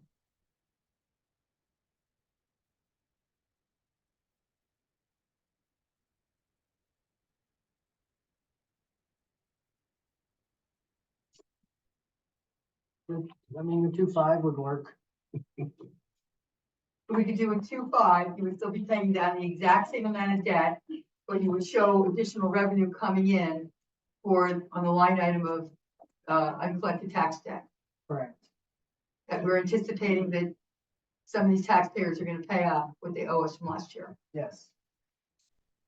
Is there anything else that we pushing that to? Like, what about new businesses coming in? That's not gonna help out. No relevance whatsoever. You know, the only thing would be is if we had already agreed by resolution for the plan and then the contract with Liberty Village, he could anticipate money coming in there if there was a signed contract or an ordinance on the books, but in absence of that, he can't anticipate that. It's gotta be, it can't be a business coming in with the problems of business. It's gotta be a contract or the state of New Jersey saying, we're actually giving you this money like they did last year. But in absence of that, he's gotta just be able to play with what he's got. But you're telling us you're comfortable with the 2.5. Is that what you? Yes, yeah, I Be sure of that. I can, Yeah, that's what, Because you I'm went from comfortable with it. 2.8 to two point do you five. wanna know why I'm comfortable with it? Because we didn't take any of the debt payment. And you're not going And into, we're you're not not going going into into any extra Not surplus. taking anything out of there, so it's not, those are the two things that we try to protect, you know? So, So you're just adding revenue correct, in an anticipation that we're gonna collect uncollected debt yes. from the taxes. But what happens if that? It's pretty much guaranteed because we sell them at a tax sale. The only reason why it wouldn't, happen is if nobody bid on the property, which we do have that occasionally, like the gas station. You know, that was the property since there was, contamination, nobody bid on it or whatever. So what does that do with, I'm still worried about this bond. So you said we're only at 6.1, so what does that do to increase the bond? That's remains unchanged. That's still what we'd be at. 6.1. Without, I mean, to change that, you'd have to make more of a debt payment each year, you know, additional. Without the one. Yeah, but that doesn't make any difference. The point of it is, we only have 6.1 billion to deal with. That's a very low number. It is, that's the reality. It's a low number. So I hear what you're saying. I'm not trying to debate that at all. In my mind, I'm just thinking the bonding to me is what's really important. We don't know what we don't know. So by next year at this time, Bill, will we be in a better place? Like we're in a better place now than we were this time last year with the bonding capacity, with the current debt payment schedule? So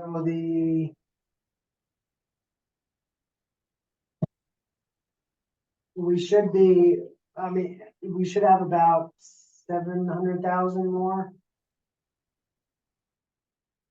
If we went to just out of curiosity, if we went to 2.6 or 2.7, I'm just asking a question. Does that have a better impact on the bonding capacity? No, So it doesn't affect it at all. No, it's Okay, all that's it's what I doing mean. is manipulating the That's what I want. the revenue side, but you know, hopefully we're gonna close this deal with Liberty Village soon. And then Bill can decide how he wants to handle that influx Okay.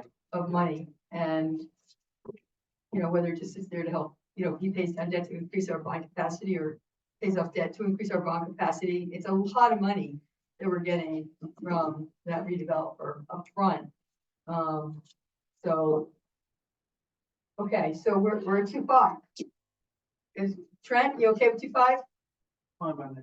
Councilman Parker, or I should say Councilman Levy, Councilman Parker, 2.5? Yeah, Bill says that it's, I'll trust Bill. So if Bill says yes, I'm fine. Council President? Councilwoman Pizarro? Yes. Councilwoman Engelhardt? I've got an issue with one line item on the budget, but if that line item was not there, I would be fine with 2.5. Councilwoman Vice President, Rosetti? I'm good with 2.5. Okay, we're gonna introduce a 2.5 on March 25th. Thank you so much, Bill, for your time. Thank you. If you have any other questions, feel free to contact me. Well, hopefully not. Okay, we are now into, back into the regular agenda. I want to thank everybody for working through this, for contacting Bill. I know, and a lot of you did a lot of work, council president for making all the phone calls to get people thinking about the whole thing and however many trees we all killed with budget documents.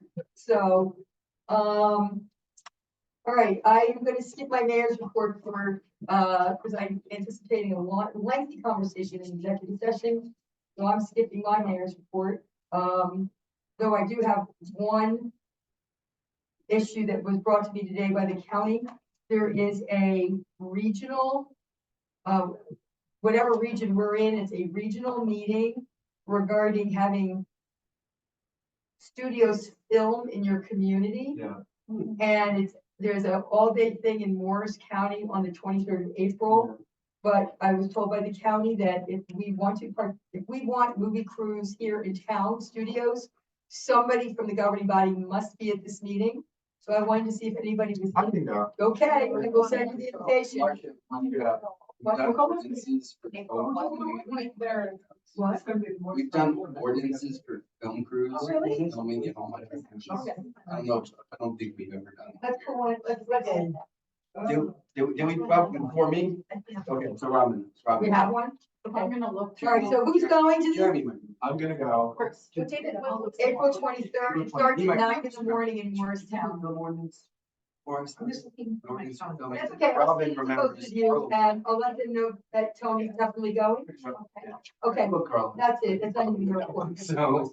All right, council members report, council president Wong. Yeah, I'm gonna trim out some stuff.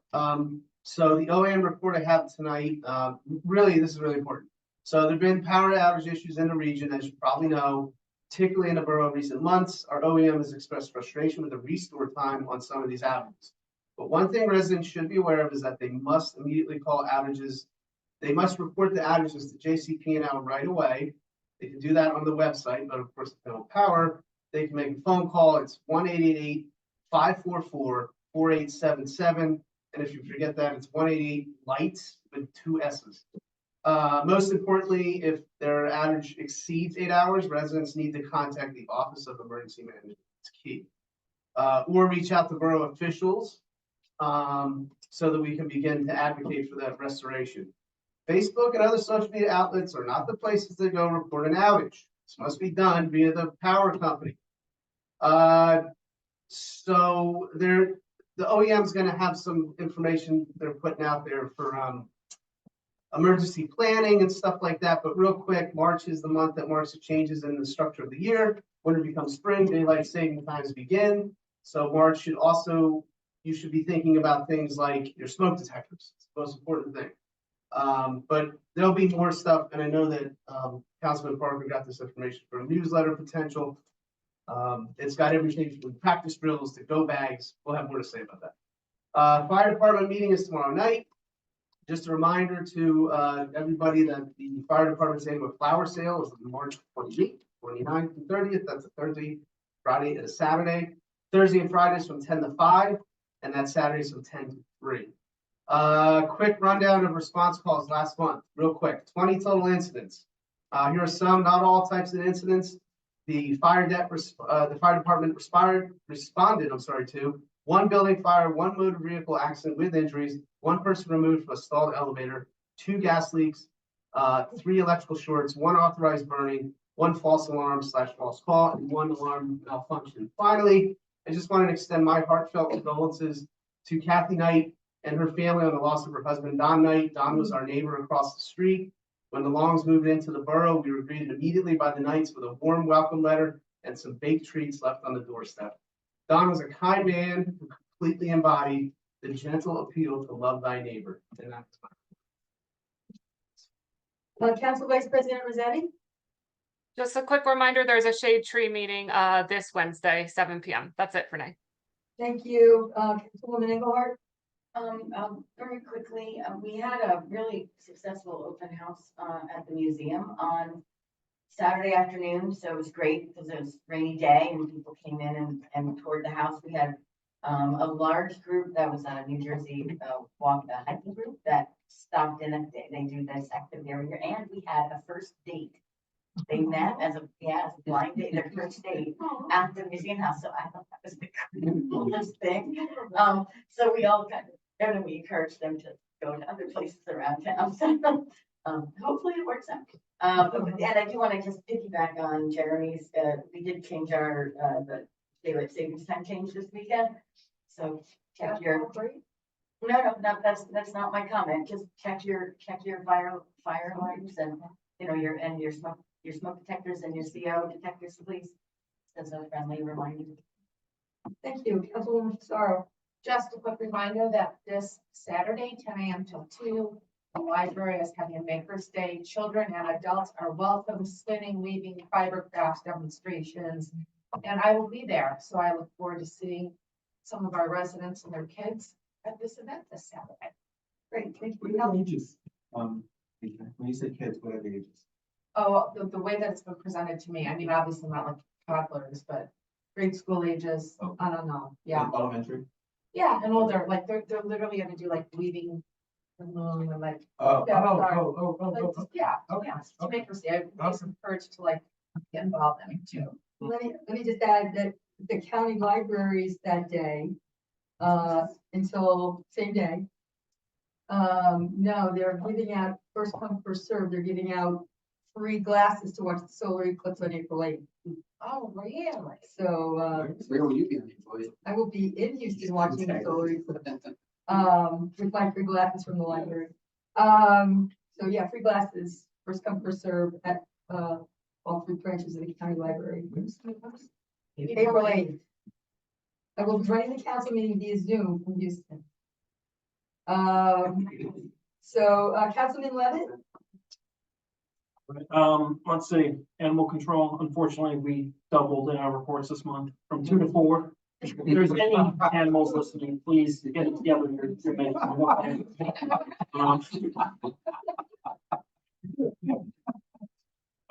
American Headwaters is going to be having a stream cleanup on April 20th, all over the place. There's sites everywhere. I'm going to be a team leader for Site 74 at the old Agway properties. You can sign up on their websites.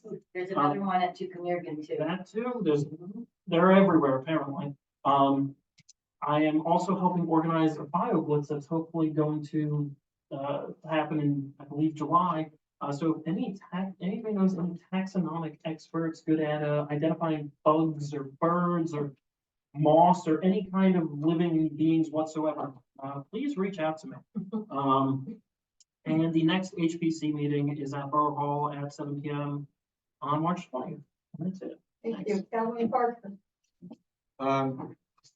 Really quick. So, I'm just, as everybody knew, I'm working with the police department and, we're doing some major changes. So I will ask that anyone, I'll direct this to FCP as well, is that, don't send any emails specifically to a police officer because we're putting structure in.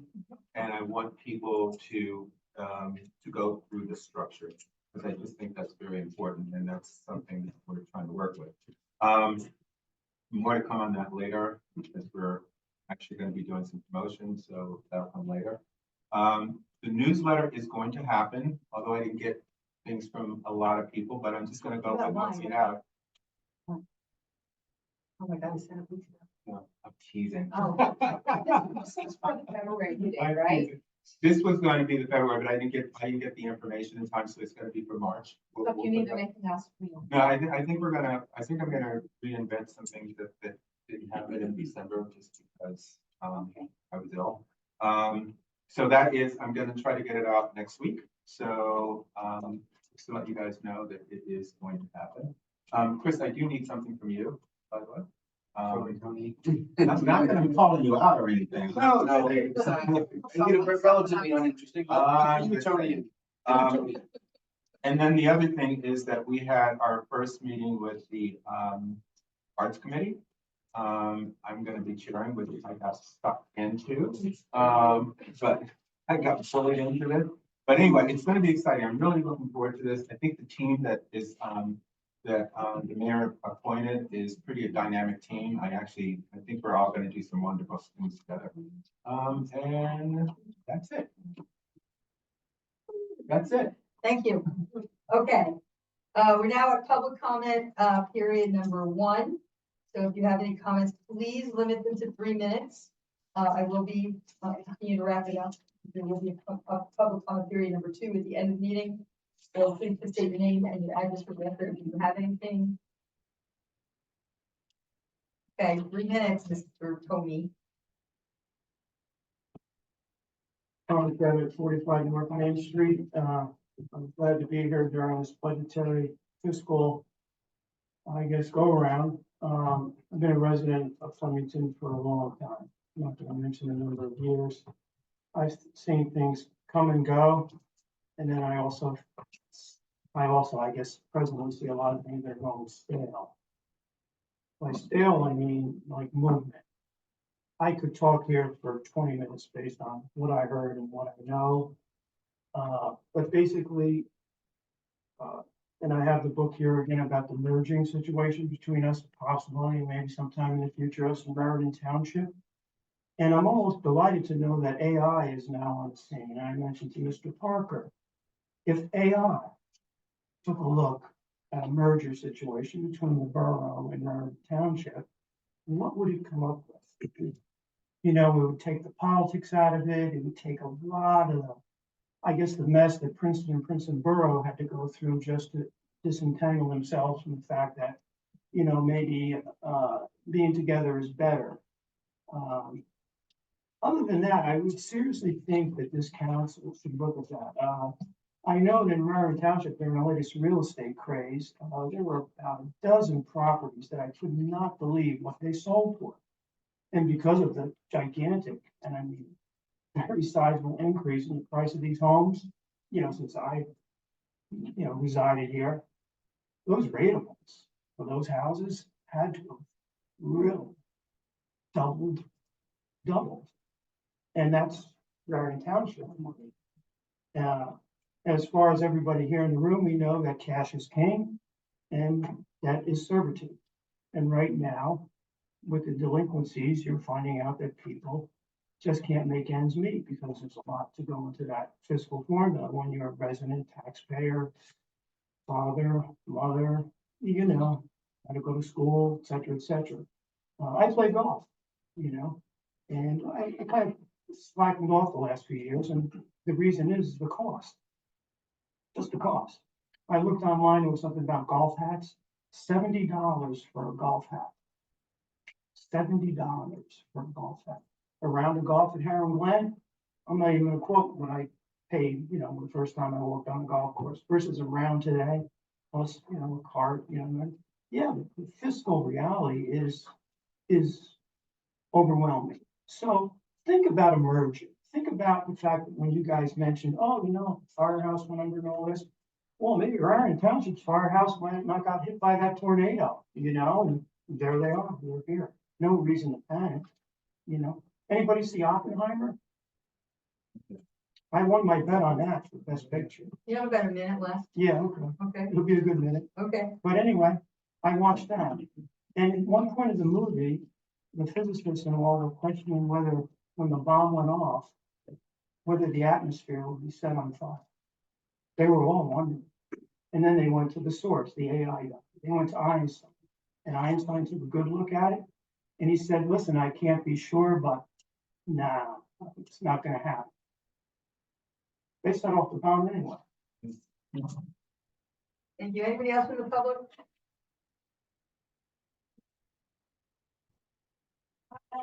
Hi. Very quick. I'm gonna make you big. Yeah. I made a constituent voter. There you go. Robin Lapidus, FCP Executive Director. This is our new, for the businesses, seasonal signage so that everybody has something that's sort of, noticeably celebratory of our place, which is your hometown for the holidays. So we did one for, the winter holidays and Christmas, and everybody really liked having a sign. They put it in front of their building in Viva Mexico. They put it inside their window, decorated around it. So we just have a new one coming out. We also, I'm leaving these here for you. Please keep them. This is for our new event called Find Your Peeps. Like peeps and egg hunt on Main Street. So this is a Main Street only event. We really like to do events that benefit all three of our business areas, but Main Street has been through Yes, ma'am. HELL. When is that out? When is it? This is on Saturday, March 30th. These are for you. And if you want to take one to Samuel Fleming House, you can. So it's Saturday, March 30th, 1 p.m. to 3 p.m. If you have to pre-register so we can really give the kids a good time, and Oh, it's we for have, kids. it's 200, sorry. I like marshmallows. Get my name Oh, on I it. know. So, but it's we have 12 businesses signed up and about 120 kids so far. Great. So we'll have 200 kids, it's between 1 and 3, so it's a short, impactful, mob of families and kids on Main Street, and that's what we want to see, and then we take pictures of it, and we do it every year, and we try all the things to get people and families to come back. So the date on this? that is March Saturday, March 30th. I'm leaving these here for you guys, so please take them. We have so many events and so many businesses celebrating anniversaries and opening. So at the end of March, we have a plantique store, which is plants and antiques, and it's fabulous. It's where the absolutely passive and not retail deck shop was, yes. So right in that corner, it's Chris and Cody, who everybody knows from the Stangle Farmers Market. They've waited for 4 years to find the right shop to open, and they're opening, and I think their opening's like March 22nd. They'll also have outdoor space, and it's great. And where Factory Fuel was will also be reopening as a coffee shop called Alchemy with a K. And we've already planned a Stangle Karma Festival, all good. And karma is a duty to your community. So we're having yoga and The councilman to my left, to the council president's left, already cursed tonight, because I'm so tempted to say karma is a whatever. is the chief. I didn't curse. I didn't curse. I used a very strong word. But that wasn't- Yeah, I I will make the did. cops. No, it's Taylor Swift's boyfriend. Okay. But she changed the line in her song to say karma is the guy from the Chiefs. Oh, Yeah. All right, but anyway, that's not why I'm here. So we have great events, and we did submit our application to the New Jersey Historical Commission to be part of the African American History Trail, and we wrote about the Jacob Francis plaque that we already have, and how when we were doing the event, we learned that all of the buildings, that were different, in different form prior to our standing there today, had impacted their lives and were a part of their lives, and it's a much more interesting story to tell. That while they were having 9 children and living in Flemington, they were fully active and engaged in the community, and it would make for another really good interpretive panel. So we've applied, and we'll see what happens. But I felt very confident that we had a good application and a really good story. Great. Thank you for getting the signs down, Robin. Yeah, okay. 21 signs have come down. There's 9 more to go. So there were a total of 30 in the second phase, 13 parking, 30 wayfinding. I feel like it's a bit of fresh air, not having those Yeah, signs. I haven't seen anything. I've been working on my garden, mud was removed today, it's right by, it, and no one will say, well, where is it? And I really want to thank everybody here, and I really want to thank DPW because I think they said yes, not really realizing what an incredible, arduous task it was. They are heavy, they are awkward, you know, they've worked really hard to remove them and store them for us, and we will, yes. Really are. So They never complain. we will get to the second phase quickly. We did meet with the county to talk about their interest in the sign and naming and being helpful in the project, so. So when are the other signs coming down? Everything, as soon as, they worked all day today in this windy weather, so I don't really know what Mike's exact All right, I'll date ask Mike is. tomorrow. Yeah, but I think it's soon, Great, okay? thank you. Thank Thanks so you. much, Robin. Anything else You're for public? Seeing none. We'll have another one at the end of this meeting. We have approval of minutes. Want everybody to get a chance to look at them?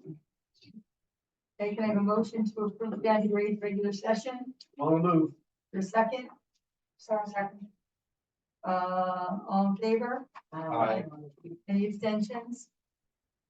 Regular session, January 22nd, 2024. Can I have a motion, please? On the move. For a second? Okay, so. All in favor? Aye. Any extensions?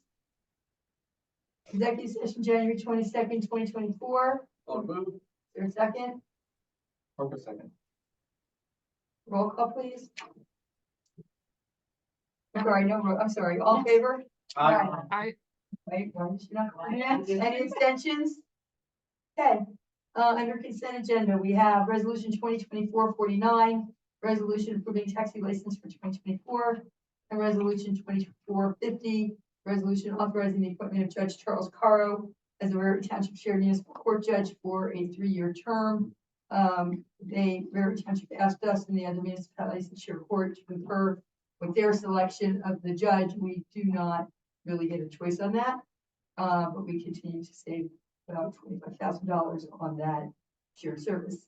May I have a motion to approve the consent agenda? On the move. Is there a second? Engelhardt will second. Roll call, please. Councilwoman Engelhardt, Yes. Councilwoman Fasara, Yes. Councilman Levitt, Yes. Council President Long, Yes. Councilman Parker, Yes. and Council Vice President Rosati. Yes.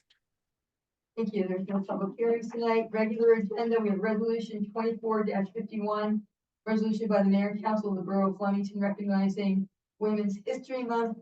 Who's reading that? It was, Councilwoman Engelhardt. Councilwoman Aguirre, would you choose to please read that for us? I will be happy to, and I'm gonna suggest that it's 2 pages long, so I'm just gonna read it off, but I think we should update it to highlight some more Flemington-centered people next year as well. So I'd like to volunteer to do that next year, if you don't mind. Resolution 2024-51, resolution by the mayor and council of the borough of Flemington recognizing Women's History Month. Whereas National Women's History Month recognizes and spreads awareness of the importance of women in the history of the United States. And whereas throughout the history of the United States, whether in the home, in the workplace, in schools, in the courts, or during wartime, women have fought for themselves, their families, and all people of the United States. And whereas even from the early days of the history of the United States, Abigail Adams urged her husband to, quote, remember the ladies, unquote, when representatives met for the Continental Congress in 1776. And whereas women were particularly important in the establishment of early charitable, philanthropic, and cultural institutions in the United States, and whereas women led the efforts to secure suffrage and equal opportunities for women, and also served in the abolitionist movement, the emancipation movement, labor movements, civil rights movements, and other causes to create a more fair and just society for all. And whereas suffragists wrote, marched, were arrested, and ultimately succeeded in achieving and won the ratification of the 19th Amendment to the Constitution of the United States, which provides the quote, right of the citizens of the United States to vote shall not be denied or abridged by the United States or by any state on the account of sex, unquote, and 2, the enactment of the Voting Rights Act of 1965, which extended the protection of the right to vote to women of color and language minorities. And whereas women have been and continue to be leaders in the forefront of social change efforts, business, science, government, math, art, literature, music, film, athletics, and other fields. And women now represent approximately half of the workforce in the United States, and whereas women once were routinely barred from attending medical schools in the United States, but are now enrolling in medical schools in the United States at higher numbers than men. And whereas women previously were turned away from law school, but now represent approximately half the law students in the United States. And whereas since the American Revolution, women have been vital to the mission of the armed forces, with more than 200,000 women serving on active duty and 2 million women veterans representing every branch of service.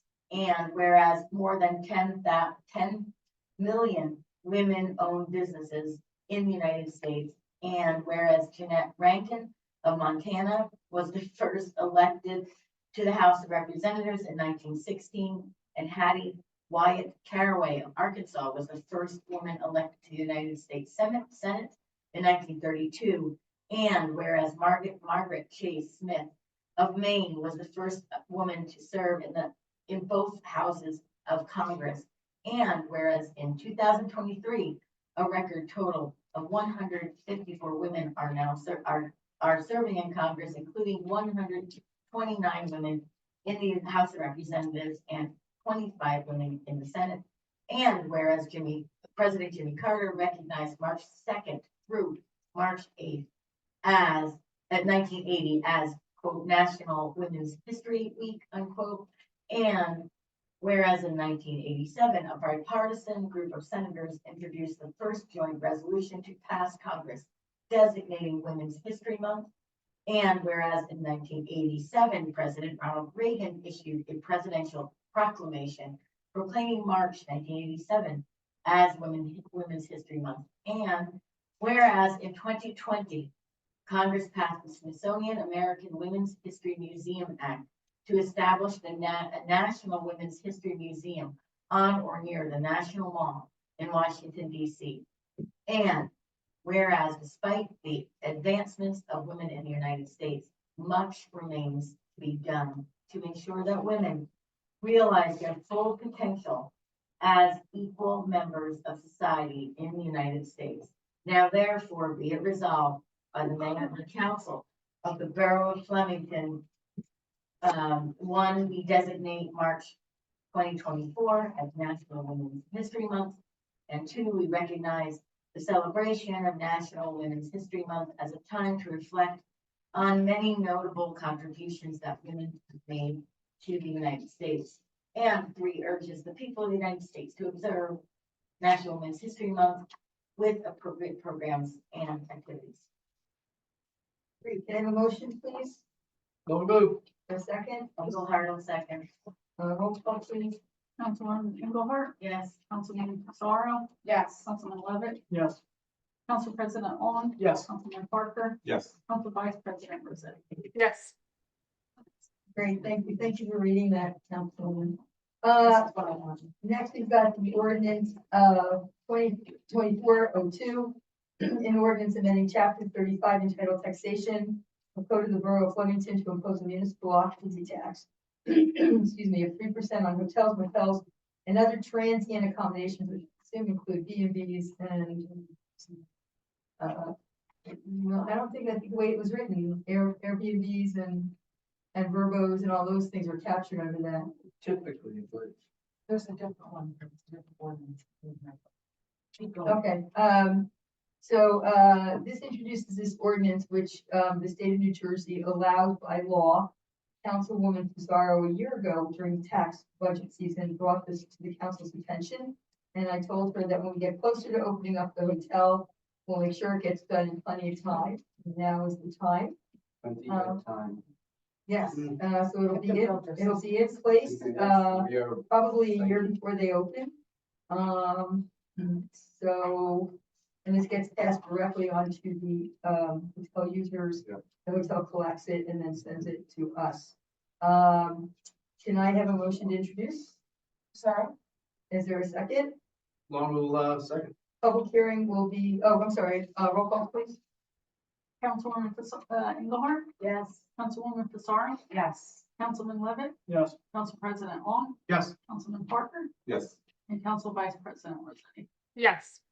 The public hearing will be on, March April or March? I gotta get it in the paper next week, so we're on a week, it's not enough time. It's not enough time to get it in for the March twenty-fifth meeting. I'll use the courier. Okay, March 25th. March twenty-fifth, public hearing, thank you. All right, public comment number, we don't have a work session, public comment number 2. Is there anybody from the public? Seeing none, payment of bills, authorizing payment of bills in the amount of $211,564.80. Can I have a motion, please? So moved. Is there a second? Second. Roll call, please. Councilwoman Engelhardt, Yes. Councilwoman Fasaro, Yes. Councilman Levitt, Yes. Council President Long, Yes. Councilman Parker, Yes. and Council Vice President Rossetti. Yes. Great, we'll take, a 5-6 minute break. We have an executive session. The executive session covers, contract negotiations with the village, contract negotiations, police building, contract negotiations, police building easement. Then motion, up to the executive session going. So moved. In a second, Parker second. all in favor? Aye. Adjourn for 3 minutes. So you called Angel at the meeting, the planning spoke. You betcha I did.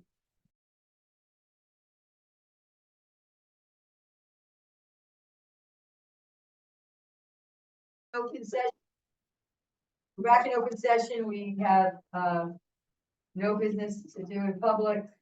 So can I have a motion to adjourn? Long move. Is there a second? Parker second. All in favor? Aye. Thank you, everybody. See you in 2 weeks. Good night.